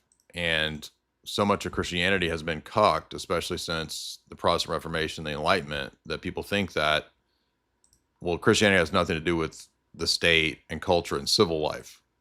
And that's really the whole error that we've been under ever since Protestantism and the Enlightenment, right? I mean, even classical Protestantism didn't believe that, but it kind of logically led to that same conclusion. And then we have, Americanism as this idea that, no, actually, all of these so-called freedoms are the most important thing. Well, how are you going to stand up to a religion with 1 billion people that doesn't believe that? And they know that with the Democrat socialist to be able to dominate, and I could play you thousands of imams in Dearborn, Michigan, and Houston, Texas, and everywhere else in Plano, Texas, saying we're taking over. And everybody sees those videos, buddy. Just like when you said we're taking over, and now you're in the, I'm a victim. Come on, you're being mean to us. I didn't say that. You have been a victim of the neocons in Israel, okay? And that's yeah, wrong. and if Elon Musk, the globalist that you're outlining with, who's bringing in H-1B, is the richest man in the world. I like the fact that he's pro-free speech. I don't agree with everything Elon Musk does. You don't want free speech if you want me deported for using my free speech. Actually, you're against it. You go back. It sounds like you were demonizing Black Lives Matter. You kind of sound like a woke liberal. Said that I want to you kind of sound like a woke liberal with the woke mind virus if you want me deported for using my free speech. Yeah, I responded to that. Yeah, because you're actually using the strongest form of censorship if now the richest man in the world is saying that I should be deported for free speech, especially when he's an African migrant. So if you actually want to protect it, what we're saying is... If you ask me a question, why did I say this? You asked me a question, why did I say that? Dude, we know your plan. You asked me a question. Your Quran, and I'm telling you, you're going to lose. You asked me a question. No one here, this is the side... Sneako's not smart enough to actually critique classical liberalism. If he really wanted to have a good argument against Alex, he would critique classical liberalism, but he's not smart enough to do that, which makes this kind of funny. Yeah, this is what they plan to do, is pin the Christians and Muslims against each other so that they can repeat their endless wars. No, that's not true. In fact, many rabbis say that Islam is the broom of Judaism. So Sneako is a total idiot. It worked before. Don't let it work again, Alex. If you're opposing the Iran war. I'm not supporting Israel and going to war for them. No, you are supporting Israel. You are supporting Israel. With you. No, so notice this is Sneako using false dialectics. If you don't support us, then you're with Israel. No, I can disagree with rabbinic theology, Zionism, and Islam. I don't have to choose a false dialect. I don't have to choose between Tony Soprano and the Five Families. I could say, no, I don't want either one of them. Democrat, Socialist, and Black Lives Matter that you supported and all the stuff that went on in you're this the woke country. liberal trying to get me censored. If you said... By the way, he did, again, Sneako's flip-flopped. I mean, what's Sneako going to be next year? How long until Sneako turns into some libtard, by the way? Seeing you say, if we were going to be violent... I saw you say that they're crisis actors in Sandy Hook, and look what happened. If you want to do ad homs... Why are you lying in the chat? When was I for Israel? Unless you're making a joke. So you guys are just such liars. Like, everybody comes into chat with all of these lies. When I literally just said, I don't support Israel or Hamas or the Muslims. I don't support any of them. Why is Dyer for Israel? He's a Zionist.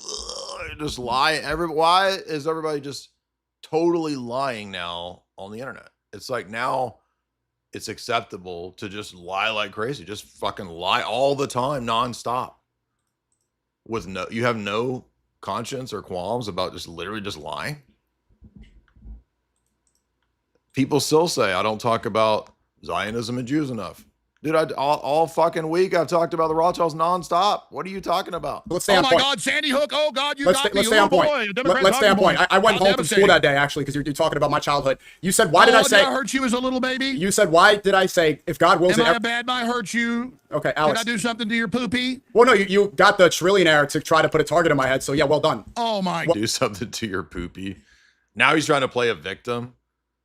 Like... because Elon said he should be deported. Oh, I'm a victim. They're trying to kill me. What are you talking about? Goodness, you're just showing your teeth, throat slitting, and they don't cry about white genocide. Don't cry about. Oh, I'm your friend. Hey, the Quran isn't a battle manual to take over. Come on, there's no imam saying that. I don't want to hear you cry about your demographic replacement. Oh no, America's getting destroyed. Oh no, the globalists are taking over. Oh no, See, now he's showing his true colors. He thinks it's funny.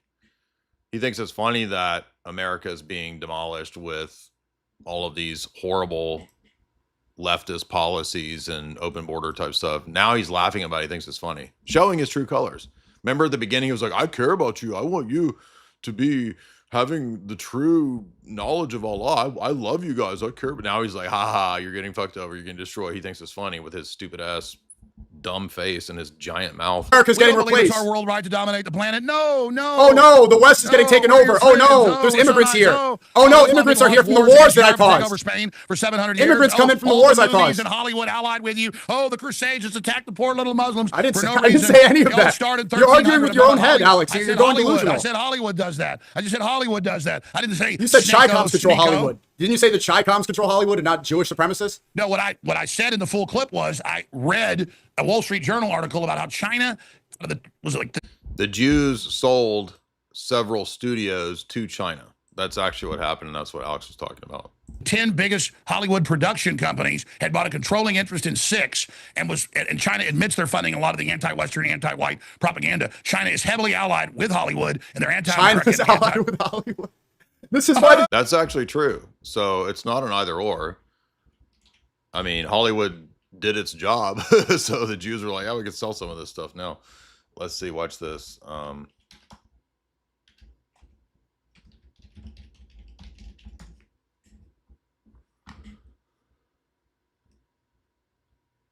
China bought in 2016 Legendary Studios, Legendary Entertainment for $3.5 billion. That's one of the biggest right there. And then he was saying Wall Street Journal.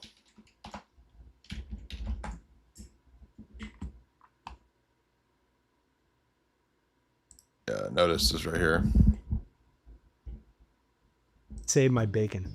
My last company grew so fast, it's not lying to report multiple sides of a story. It's not as if the only thing that ever exists ever in the world is Zionism. That's the only thing that's ever existed. There's no other topics. By the way, you hear Nick saying the same thing now. Well, Nick, that was the stuff I was saying years ago when you said that I was never talked about Jesus, which is not true. I never talked about, he never talks about Zionism. You're literally saying all the stuff I've said now.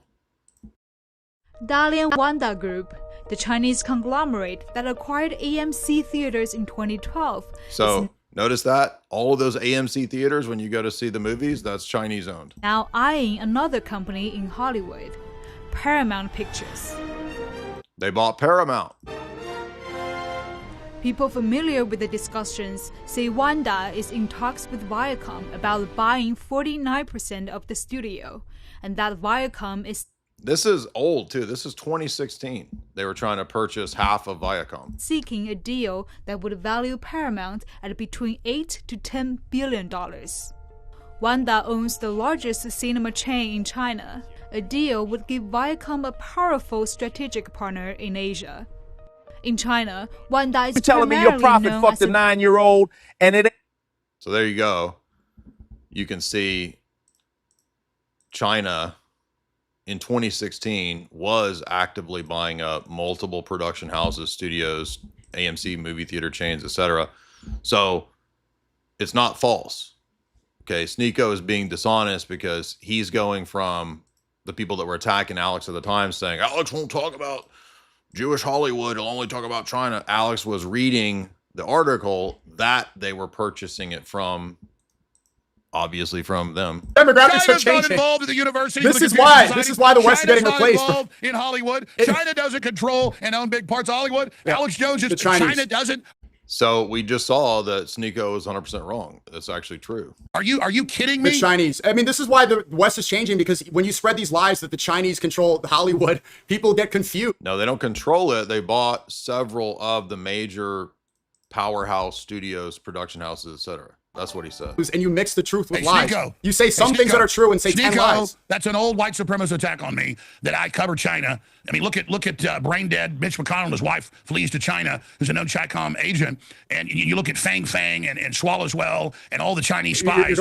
So again, all foreign nations engage in foreign espionage operations, and China has for many, many decades been buying up large areas of American industry and strategic corporation stuff. In fact, a lot of our industry was intentionally designed to be shipped off to China. And actually, the Rothschilds had a role in that. There's a book about this, about the fact that the Rothschilds have played a key role in helping to set up Walmart, getting all of that cheap product and cheap labor from China. I forget the name of that book, but it was put out many years ago by the Spotlight, which was Jim Tucker's thing that exposed Bilderberg for forever. Well, they published Michael Collins Piper's book on the role of Israel and JFK called Final Judgment. They also put out a book about the Rothschilds' role in Walmart and China. So these things are not antithetical. People think that if you talk about China, well, that's automatically, well, did you know Israel has sold America's secrets to China? So a lot of these things overlap. And just again, Are you saying China geopolitically is not our main military adversary? It is not the main spy force? I didn't say that. I said China does not predominantly control Hollywood. I didn't say anything. So again, that's why it's more complex than that. So they already admitted earlier in the debate that one of the largest groups coming into America is China, right? In terms of migrants. If you go to Houston, this is crazy. I remember the first time we went to Houston for the Sophia conference, Orthodox conference in I think it was 19 or 20. I don't know that I've ever been to Houston before. And the conference is very close to what is far greater than Chinatown. I don't even know what you would call it. It's China County, basically. There are entire mile-long sections of gigantic business districts within Houston. You will not see English on the billboards. You will see Cantonese, you'll see Chinese billboards. You'll go for miles and you won't see anything but Chinese. And I remember I was mystified by this. I was like, what is it? I've never even seen it. I mean, I've been to LA and San Francisco. I've been to Chinatown, but I've never seen this. This is like China County, dude. The number one largest migration is, at one point back in 2020 or so, was Chinese, and probably India now. And the number one area is Houston. So they're basically setting up a China in Houston. And to talk about that, oh, you're covering up for Jews. You covering up for Jews because you mentioned China. I'm going to say this very slowly to you. You said two separate I'm going to say this very slowly. Wall Street Journal, like 15 years ago, did an article about how China bought a controlling interest of 6 of the... Yeah, we literally just watched the video version of that article. So Alex is correct. 10 top Hollywood production companies. I didn't say they were the producers. I didn't say that they were the directors. That's mainly Jews. And I said that in the full show. So just like I did an hour on atrazine with scientific studies and clips, and then said, I don't want them putting chemicals in the water, turn the freaking frogs gay. The media only showed that 10-second clip, not me showing all the studies. And of course, I was proven right. Yeah, kind of like you when you clip up everything and try to make me sound. Are you saying China does not have a controlling interest? I don't know what it is now, in a lot of U.S. media. Of course, but it's predominantly Jewish supremacists. You're messing up the conversation by redirecting it towards. Well, now you notice Sneako just moved the goalposts, because now it's moved away from whether it was the case to who's predominantly running these things. So at first it started out that Alex was reading an article and he mentioned that they bought up a bunch of the studios, which we saw is true. And now Sneako's just purity spiraling and saying, well, but you won't say that the Jews are basically doing it all. Simply talk about the anti-Western, anti-white, anti-Christian. If you want to protect this country, then talk about the main issue, Alex. Don't just get it twisted with a bunch of nonsense. You're doing like Dan Bilzerian did, saying Nick Fuentes doesn't go on Piers Morgan and big shows talk about Israel when he does. That's just not true. That's this thing of, I talk more about Israel than you do. No, Yeah, well, and by the way, Nick did the same thing to me, where it was like, oh, you don't actually talk about this enough. And it's like, well, Nick, now you're literally saying all the stuff I said. So all the criticisms that Nick had of me like 2 years ago, a year ago, basically Nick says all the same positions that I say now. So I was correct. Just talk about all the major power blocks in the world. That's what I do. And you're confusing people when you say globalist China. Anybody watching can type in Chinese interest in Hollywood production companies, China funding anti-American stuff, China taking over U.S. universities via the Confucius Institutes. That's a whole other subject. China putting kill switches in U.S. computers. It's a whole other subject. Let's stick to the main subject that's destroying our country. You created a straw man that I said China controls Hollywood. I didn't say straw man. I said that you're confusing the conversation. You're just making people focus on things. He said, I didn't say straw man. Obviously, you're not going to say straw man, you idiot, when you're going to be cunning and use deception. Alex said you engaged in a fallacy. But again, Sneako doesn't even know what fallacies are.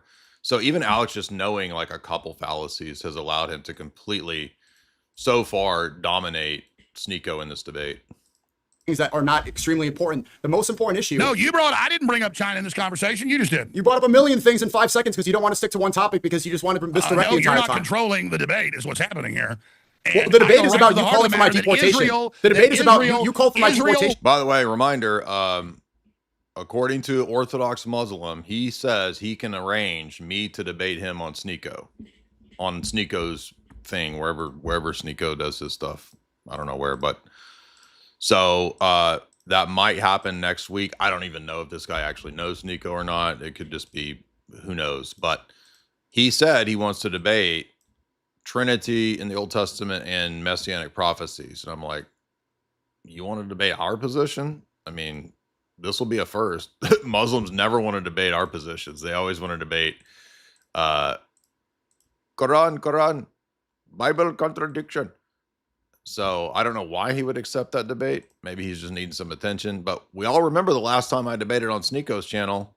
Remember what happened? Andrew came in. They got mad. Andrew made jokes about Muhammad's stuff, his weenus. They got mad. They booted him.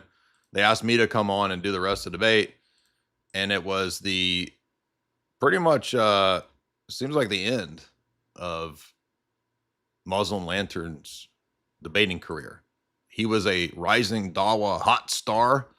I haven't heard hide nor hair of Muslim Lantern since that debate. I don't know where he's at. Maybe he's still doing stuff and I just don't see it. But I noticed that outside of my platforms, that debate has disappeared. I don't think it's on Grumble anymore. I don't think it's on whatever other, like they got rid of it because if you guys remember when they did the poll, which was not just for Orthodox, they did a poll and it was like 65, 30, 30, 60, 30, 60, 40 saying that Muslim Lantern got demolished. And that was on Sneako's channel. Remember that? I mean, I had it on my channel too because I was like, I'm not trusting you guys, so I'm gonna dual stream this if we're gonna do this debate. I don't trust y'all at all, and I don't think it exists on their channels anymore. I wonder why. By the way, that debate is still accessible on my channel, and I reshared it on X. If you scroll down, here's one version of it that's 1 hour and 16. This is my version of it. Here's another version of it that's an hour and a half. That might be mine too. This is something that somebody clipped from, I think from Sneako's version of it on his channel. So there's multiple clips and versions of this. And but I don't think the full 3-4 hours that had Andrew is even on their Grumble page anymore. It may be, and I just couldn't find it. But anyway. Worked with Hitler. The Zionists worked with Hitler to not let any Jews get out that wouldn't give them part of the money. The Zionists to give the rest to Hitler. Madeleine Albright's dad was one of the main guys that ran it. George Soros was a low-level guy. Man, he has the most annoying, condescending smirk. Can you just look at his, every time Al starts talking, he's got this like condescending smirk because he knows he doesn't know any of the history because he's an idiot, but he's just waiting for like a way to like be tricky and sneaky. Went around finding hidden Jews to get their money. And they worked with Hitler to only let Jews get out to what was going to become Israel. Israel hired top SS officers to set up the Mossad, and they hired top Nazi assassins to set up the Mossad. And that's true. That's Otto Skorzeny and Reinhard Gehlen. That's absolutely true. And they never really hunted down Nazis, just like the U.S. government shipped them over here. And then Israel blew up synagogues all over Spain and all over the Middle East to blame it on Muslims to then get Jews to immigrate to Israel. And Israel founded and created Hamas. And Israel works with Al-Qaeda and gave them field hospitals. And so see, that what I'm saying is secretly behind the evil scenes, you've got Islam working with Israel in a big sick plan. Islam's working with Israel? Yes, Islam in various branches does work with Israel, you goober.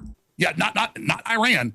Islam's working with Israel. Definitely Saudi Arabia. I'm not trying to get a clip. Are you saying Islam definitely UAE? Yeah, you didn't Islam know that? works with Israel. Yeah, many of those countries are openly in league with Israel, you goober. The UAE is not representative of Islam. The UAE is not the caliphate. Did Israel?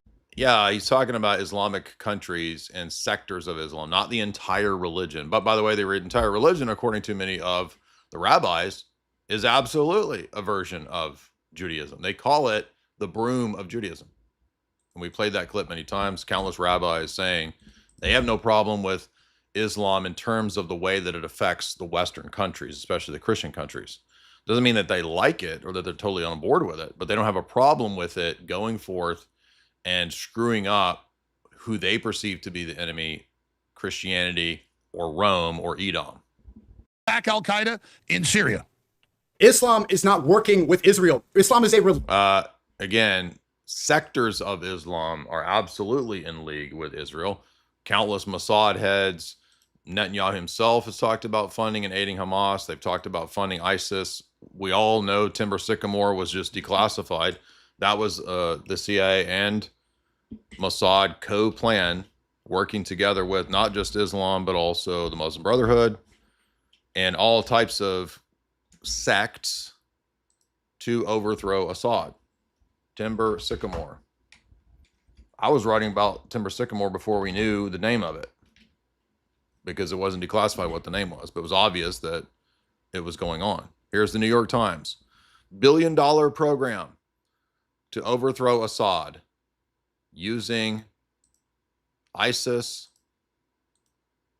together, CIA and Mossad. We already covered Victor Ostrovsky's books. Victor Ostrovsky, former Mossad, wrote 2 books, By Way of Deception, and then I forget the name of the other one, something about war, where he says, of course we fund the Muslim Brotherhood. Of course we fund ISIS and Al-Qaeda because they destabilize our surrounding peoples.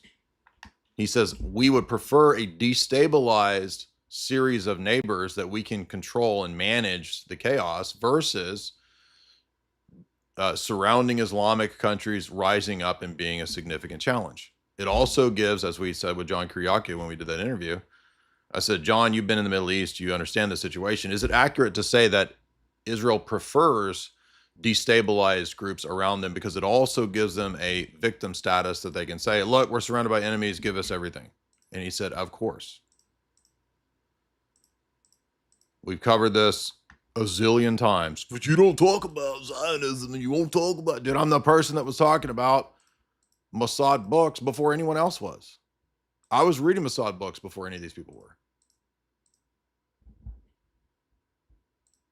Religion. The people make mistakes. The leadership has clearly betrayed the Ummah. We agree. We know. But don't misconstrue. Oh, so now it's some of the Islamic leaders have betrayed Islam and they're working with Mossad in the West. Oh, yeah, sure. It and say that these are the people that are taking. This is the government of Islam when they don't follow Sharia law. Didn't it just come out recently that Netanyahu was sending money to Qatar? So when they say you're a Qatari agent, if you critique Israel, the irony is that no, actually Netanyahu had a secret deal with Qatar. That's what's funny about this. The UAE, they have casinos in Dubai. Sharia is the governance of Islam. You said I was wrong. You just said it yourself. The UAE is the governance of Islam? No, I just said Sharia. Syria? Sneaky. Sharia. I kind of starting to think that he might just actually be kind of retarded. I mean, he's either intentionally constantly misunderstanding and misconstruing, or he's actually just kind of dumb. Sharia is the. I know. You think you're what government are you? Okay, so you're afraid of Sharia law. What government is practicing Sharia law that's threatening America? I said that's the governance of Islam is Sharia. Right. What country is threatening America with this? Oh my God! It doesn't have to be a country. It's the ideology of Islam itself that is the problem, not a country.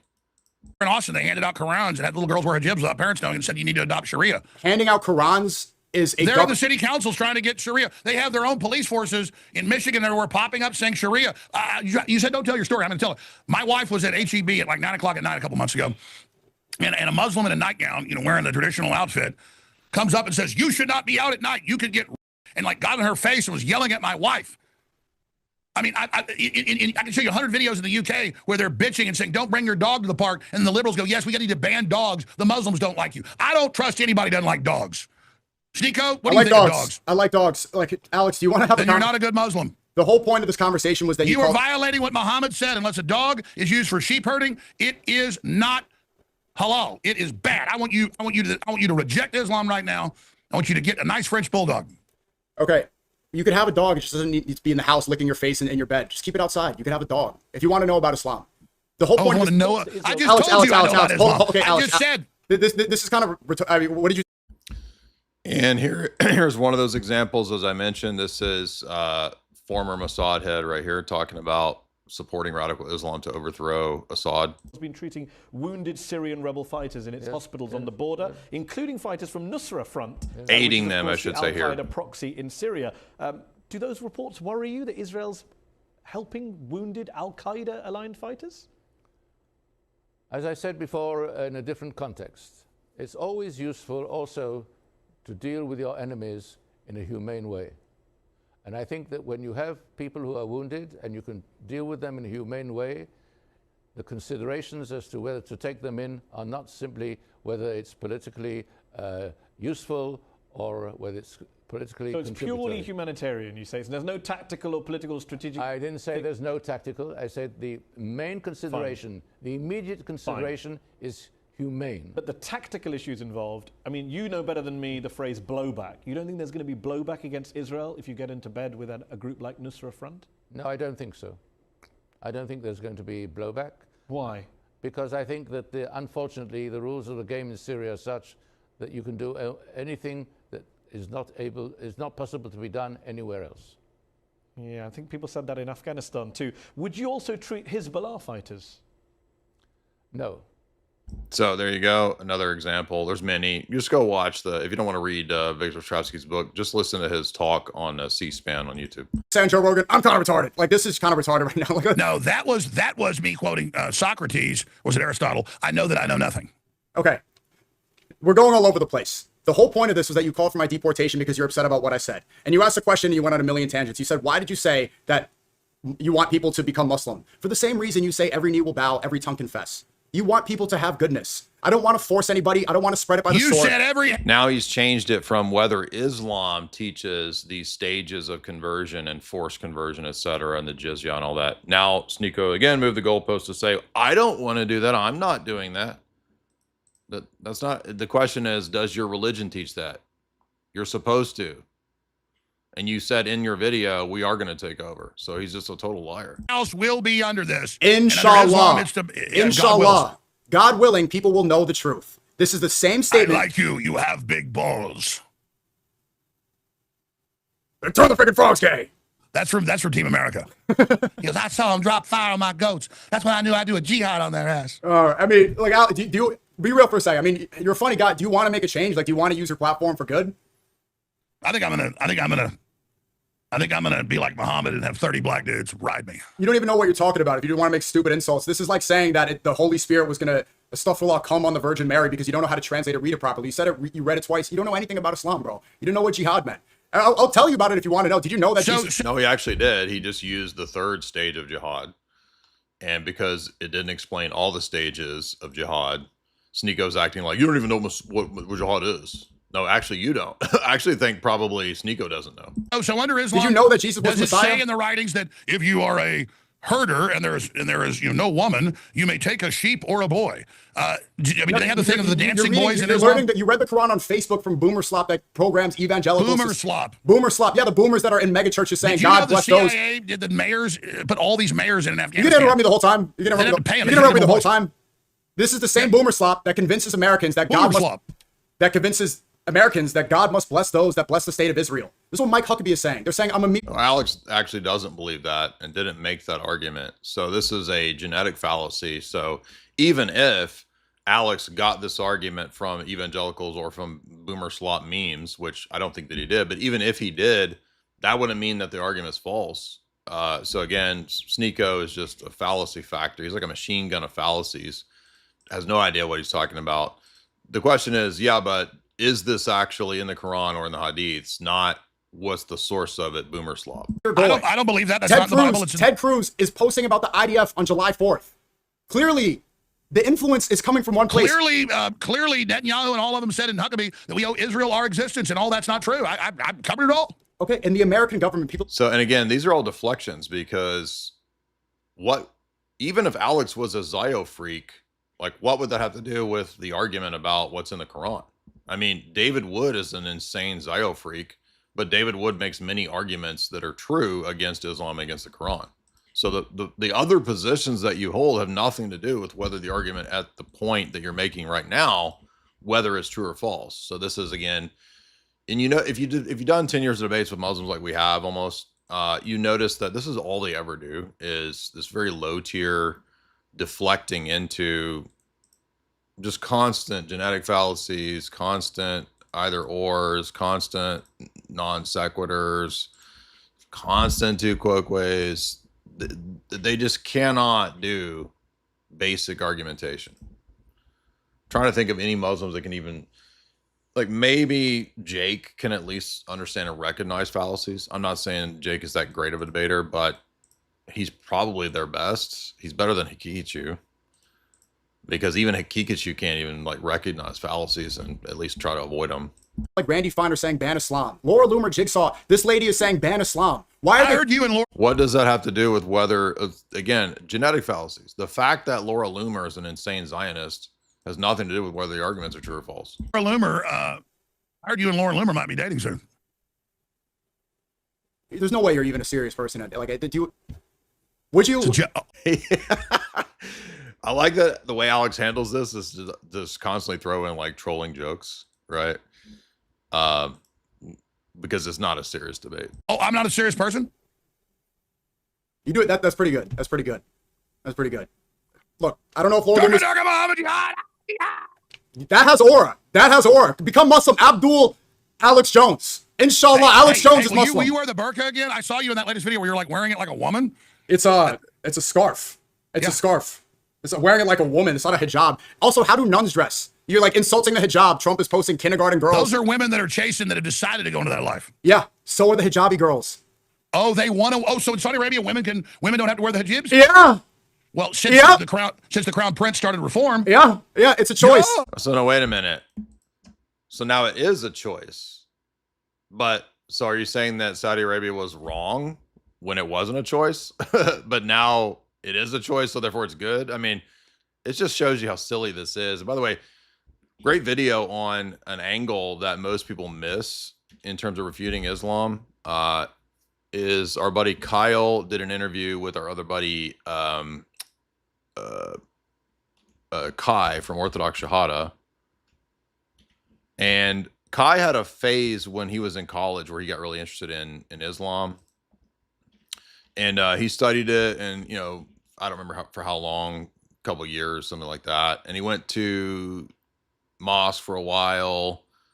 And then he said the thing that started to bug him was not even so much like all the theological contradictions or problems, but he noticed that when you're actually applying Islam to Islamic people's lives, there's all of these different rulings. So it's the fiqh, which is the rulings in the legal side of Islam, which are always contradictory.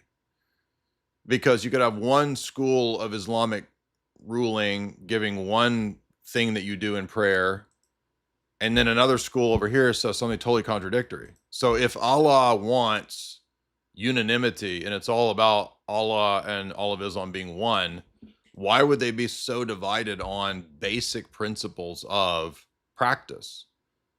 Now, a dumb Muslim's going to be like, well, Christians are divided. Well, we don't make the claim that all of Christianity, quote unquote, is valid and it's all one.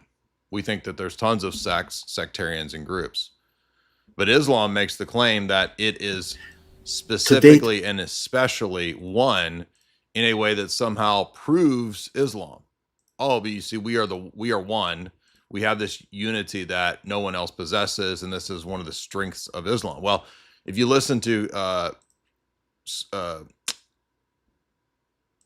Kai's own personal experience and why he saw Islam as having really just a surface level appeal, and then it also has a massive amount of turnover. People don't realize that a lot of the people that convert to Islam, they only last 1 to 2 years because they actually see what it's like and they realize that it's ridiculous. So I'll play real quickly here this argument that convinced Kai to leave. Of epistemology. None of these schools have a way of standardizing or demonstrating how these principles are to be used in an absolute sense. He's talking about the principles of the rulings on ethical or worship practices. Which principles and when and in what way are they to be applied in order to get you legal rulings? And so then what ends up happening here is this is all just guesswork. The different schools are in effect different epistemologies, different epistemic frameworks. And the reason why you have a proliferation of the different schools is because not any one of them can demonstrate their epistemic framework as being superior. They can believe that it is superior to the other ones, but they can't actually demonstrate it. And that's a problem. And that's a problem because Islam is supposed to be a divinely revealed religion. And if it's a divinely revealed religion, you should know what the principles are to arrive at legal rulings and how the whole system functions so that you don't end up with competing rulings that contradict each other. And so when I engage the local imam at the mosque and I say this and this and this and this and this and this, and the response is, don't ask too many questions. These are advanced topics. We're not going to get into this. And so I started seeing there's actually an aversion to want to talk about this stuff, to engage in these topics. And these are people who are sheikhs, imams. They're leaders of the community. They're the ones who are giving classes to teach the faith. They're the ones who are giving the Friday congregational prayer sermons. These are like the pillars of the community that they don't want to talk about their faith in a detailed way. They want everybody to just basically stay at a very dumb, uneducated level. And that's true too. We saw in some of the debates when I would get into the nuances of Islamic theology, metaphysics, particularly debates on the attributes of Allah, that kind of stuff. You'll eventually get to a point in Islamic theological writings where you say, you are not permitted to ask questions beyond this point. What about the, for example, the question of there's nothing in creation that bears any similarity to Allah. And then you have the problem of the Quran being created and using words, which are creatures, to name Allah.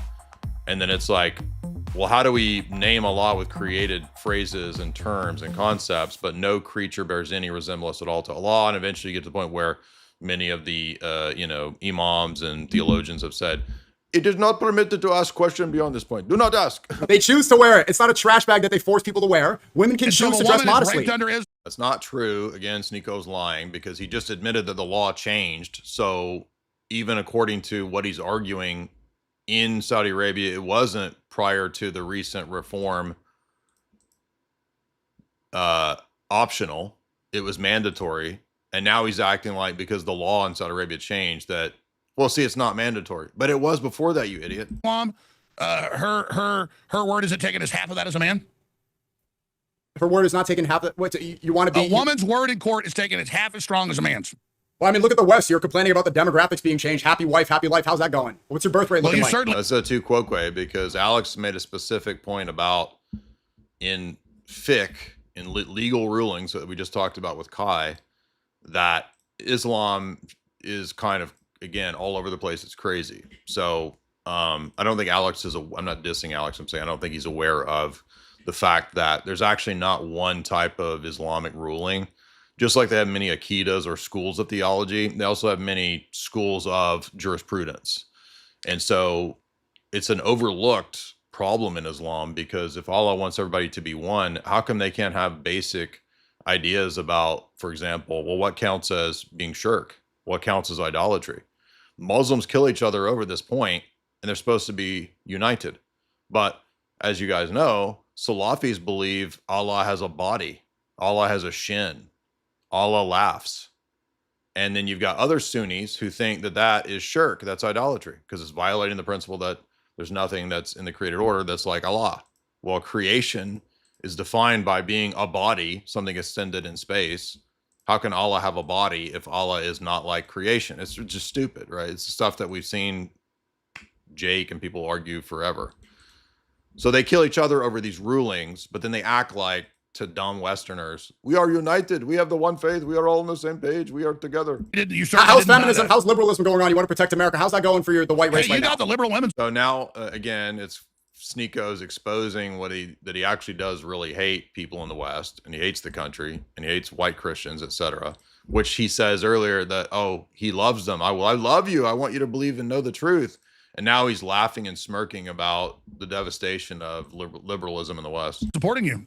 Yeah, but how's that going for you? Because you hate Islam so much. Like, we can have 4 wives. The women are beneath the man. Well, not beneath, but the man is the leader. Hey, don't worry. The man is the leader in Islam. In a marriage, the man leads. Liberal women start squirting when they hear you say they're beneath them. They love being cut by you.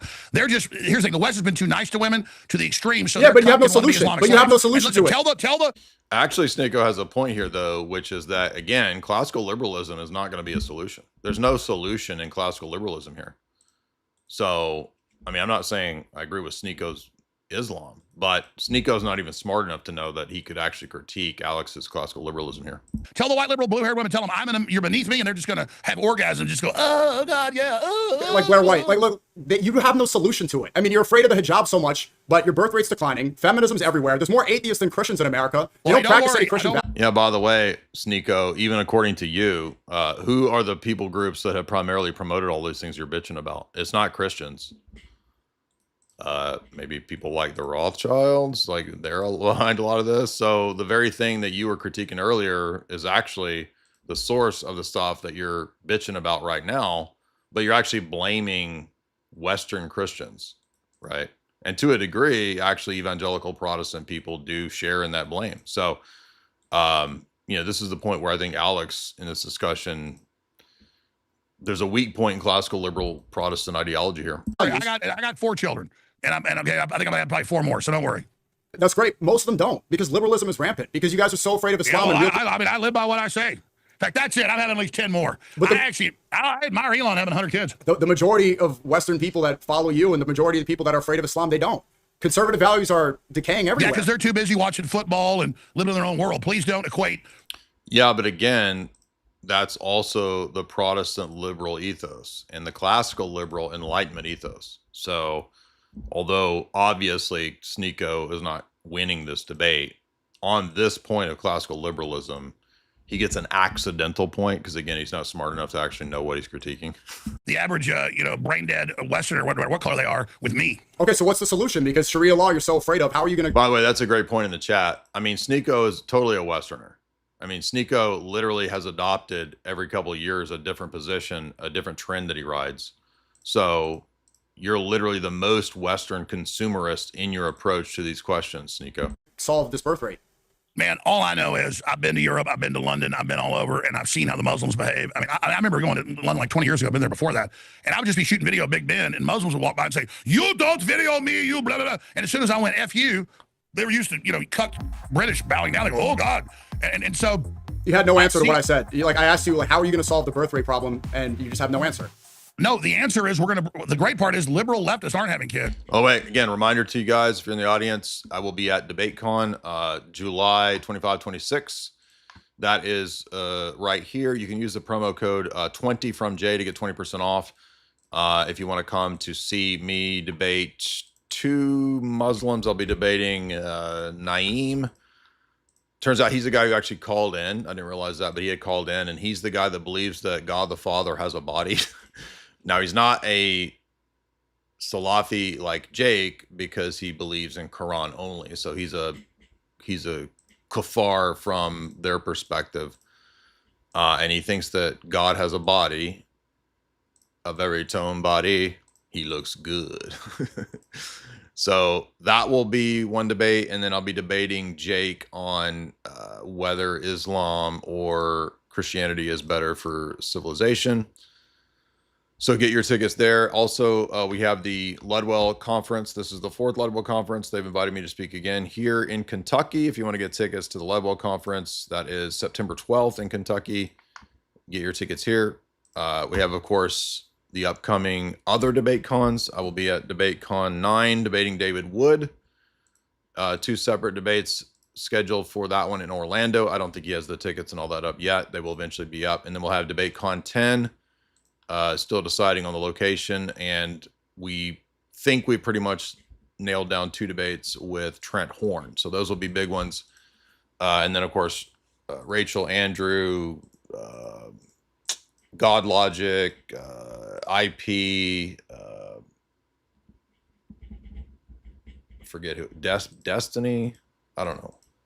Oh, Dinesh D'Souza. They will all be debating at the next DebateCon, and then I'm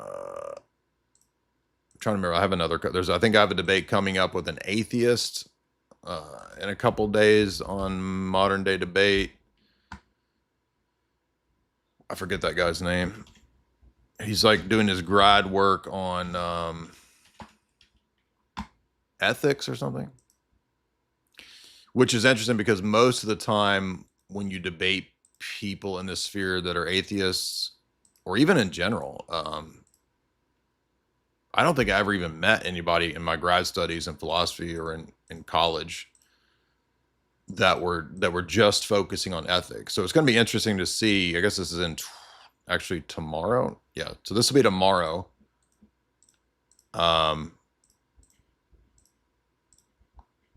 We might have to. I'm supposed to have a dinner tomorrow. I have to cancel that. I don't know. Let's see. So tomorrow at 9. Anyway, he is studying ethics. I don't know that I've ever debated a atheist dude who focuses on ethics, but should be interesting. We'll see. So that's tomorrow night, and I think we've got some other debates lined up coming too with Muslims and atheists. Now, a lot of people are trying to get me to debate a couple rabbis. I'm not absolutely opposed to that, but I don't know if they will do it. So people are just saying, you need to debate so-and-so. Well, I don't know that they will. So we'll have to see. Storm the Cat, $10. Social media condition normies to speak in generic phrases. Phrases like, play stupid games, you win stupid prizes. F around, find out. And in real time. Yeah, I mean, if you think about the name Twitter, right? Twitter is what birds do. They tweet, right? So it's just yapping birds, kind of not really achieving much. That's the idea behind Twitter. Joel C, $5. These are my taxes for the Emperor of Byzantium. Raul Duke, $5. Yaqub is influencing the inability of people to unmute because they are not BIPOC kings. Bill Dad, $7. Damn, son. You never mentioned Mac and Me was a hell of a wigga laugh. I told you it was funny. Greenie from Oz, $15. The Fabian Society stuff that you talked about regarding the permeation of universities is where these ideas start. Well, that's the Fabians started with Oxford and Eton and they brought the first Muslim intellectual to Oxford, and then he set up that Islamic society that was first just Sufi stuff, and then it turned into all the other stuff. So they started with the ecumenist oh, we're Sufis, we're cool, we love all the religions, and we all just want to be friends. And then it turned into, you know, a few decades later, oh, now we're actually just going to bring in all these, you know, Sunni Salafi Muslims. This gave me a new perspective on what Charlie Kirk was doing. It's a different type of front line, stopping it at its roots. Nathaniel, $5. Sahih Bukhari, that's the most sacred hadiths of the Sunnis. Yeah, I keep meaning to get Sahih Bukhari. I just haven't bought it yet. Number 367 and number 371 say plainly that Muhammad, unprovoked attacked and conquered cities. His friend took slave girl, and then Muhammad demanded that he give the girl to him. Yeah, the hadiths just make it 10 times even crazier when you get into those. DM sends 500 RSDs. China acquire Hollywood. Zane says, this is refreshing. We've got so many people on Instagram or on X just posting about the J that it's a trope. Nobody's really doing honest back studies on it. This is where you come in. Yeah, well, that's why I went to the Rothschild's biography, the permitted biography. Metal Hermit, $10. Muslim Lantern debated Cliff Nechtel. Okay, I don't keep up with him. This was on Sneako's channel.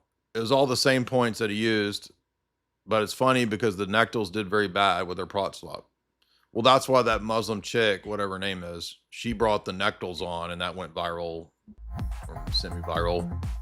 Because the Muslims are smart enough to know that if they just, and this is what they did for actually years to build up Dawah, was they would only debate like low-tier Protestant goobers. And then that gave the impression that Christians not smart, they can't handle Islam. Then when we actually had intelligent people coming into debate,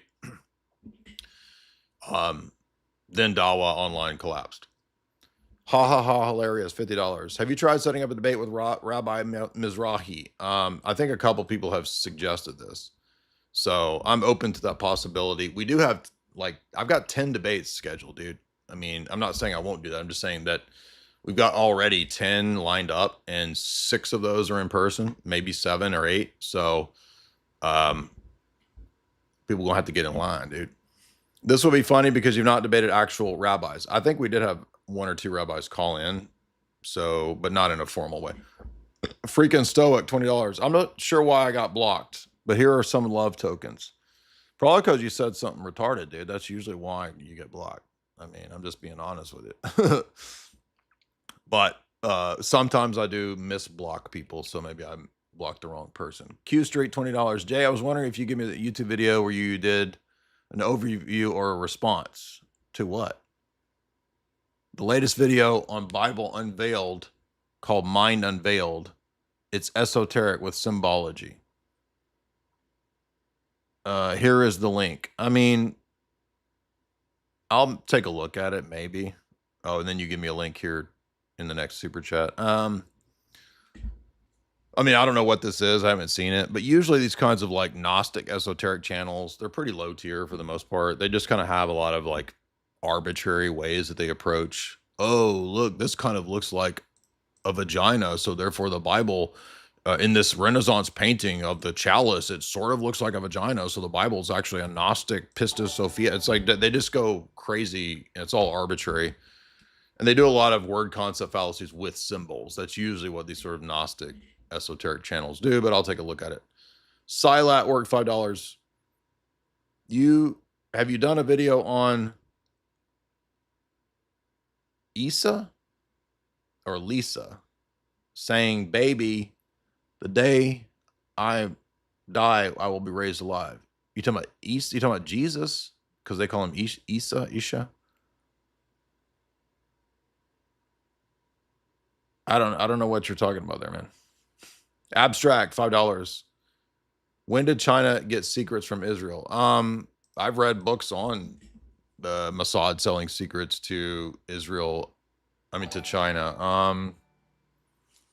Let me think about what book it is. It's either Gordon Thomas's book, or it's the Michael Collins Piper book, Final Judgment. I mean, you're acting like that's outlandish. Like, why would that be outlandish? Viktor Shravsky says Mossad has sold weapons to Iran. I mean, what are you talking about? Henry, $10. Is anybody else excited for a new Jay Dyer show to come out? I hope everybody's having a nice day.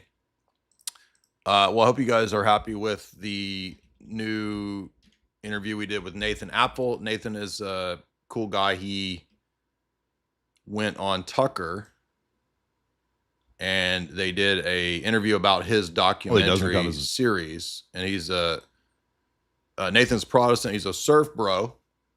And we had a good conversation here about the religion business and his series. It's a full high production season of a TV show. It's not I thought it was a documentary at first, but it's actually a TV show. Is about Ruslan, mega churches, Peter Drucker, all the stuff that you've heard me talking about business church. Well, it turns out your boy Nathan here has done an entire documentary series on TV show on business church. It's called The Religion Business. It's a great series. We are about to do the 4th episode. So there's 7, I think, episodes in season 1. They're going to do season 2. It gets into all the problematic Zion, Paula White, the Kenneth Copelands, all of that. And we also get into churches as NGOs, think tanks, fronts, all of that, all the stuff you've heard me talking about. And of course, if you didn't know, Nathan had a huge spat with Ruslan, with your boy Ruslan. Ruslan invited him on. They had a big argument, debate on Ruslan's podcast. And then Nathan was making this series. Nathan called out Ruslan for Business Church. Nathan went on Tucker, talked about it. So then Nathan reached out to me, and then we did an interview on the series. And I think you guys should definitely check it out. It exposes the way that a lot of these fake churches are actually, they're not good-willed. They're literally bad-willed from the outset. So I think he demonstrates that very well in his documentary series. Most of his series focuses on kind of Protestant megachurch type stuff, which I think everybody kind of now is kind of getting a sense that, okay, yeah, maybe Kenneth Copeland's obviously a fraud. But what he shows in the series is actually how they structure it. So it's a very in-depth analysis of the business model, business church approach. I am going to have to go to a dinner very soon here, so I don't know if I'm going to be able to get to the rest of the Sneako Alex debate. We might try to do more of this tomorrow or later tonight when I get back. We'll have to see how I feel energy-wise, if I have enough energy for a part 2.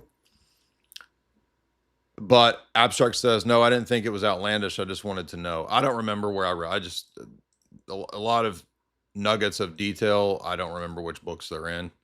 I mean, did you guys know that Jack Parsons, the famous Crowleyan rocket scientist that developed JPL, he sold secrets to Israel. He got in trouble for selling rocket secrets to Israel. Free Trinitarian, $20. Sneako getting mythological.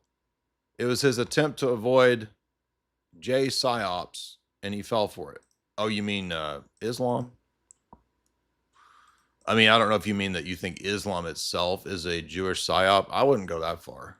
I don't think that, there's this theory, Jews created Islam. That's not true. Then, in fact, when Muhammad had first tried to get Jews into Islam and thinking that the Jews would accept him as a prophet, when they didn't, he went to war with Jews. So I don't think it's a Jewish psyop, but I'm saying that some of the rabbis view it providentially as the broom of Judaism. Doesn't mean that the Jews control Islam.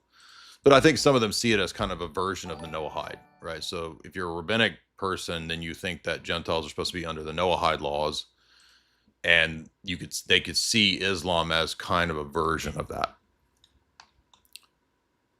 Tim says $5. What supplemental literature would you recommend about Christian ethics?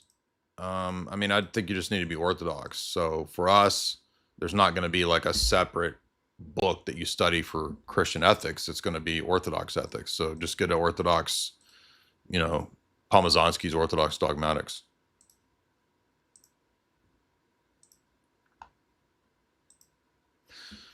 All right, I got to go to a family dinner tonight, so I got to rush through some of these super chats. Greeny says $15.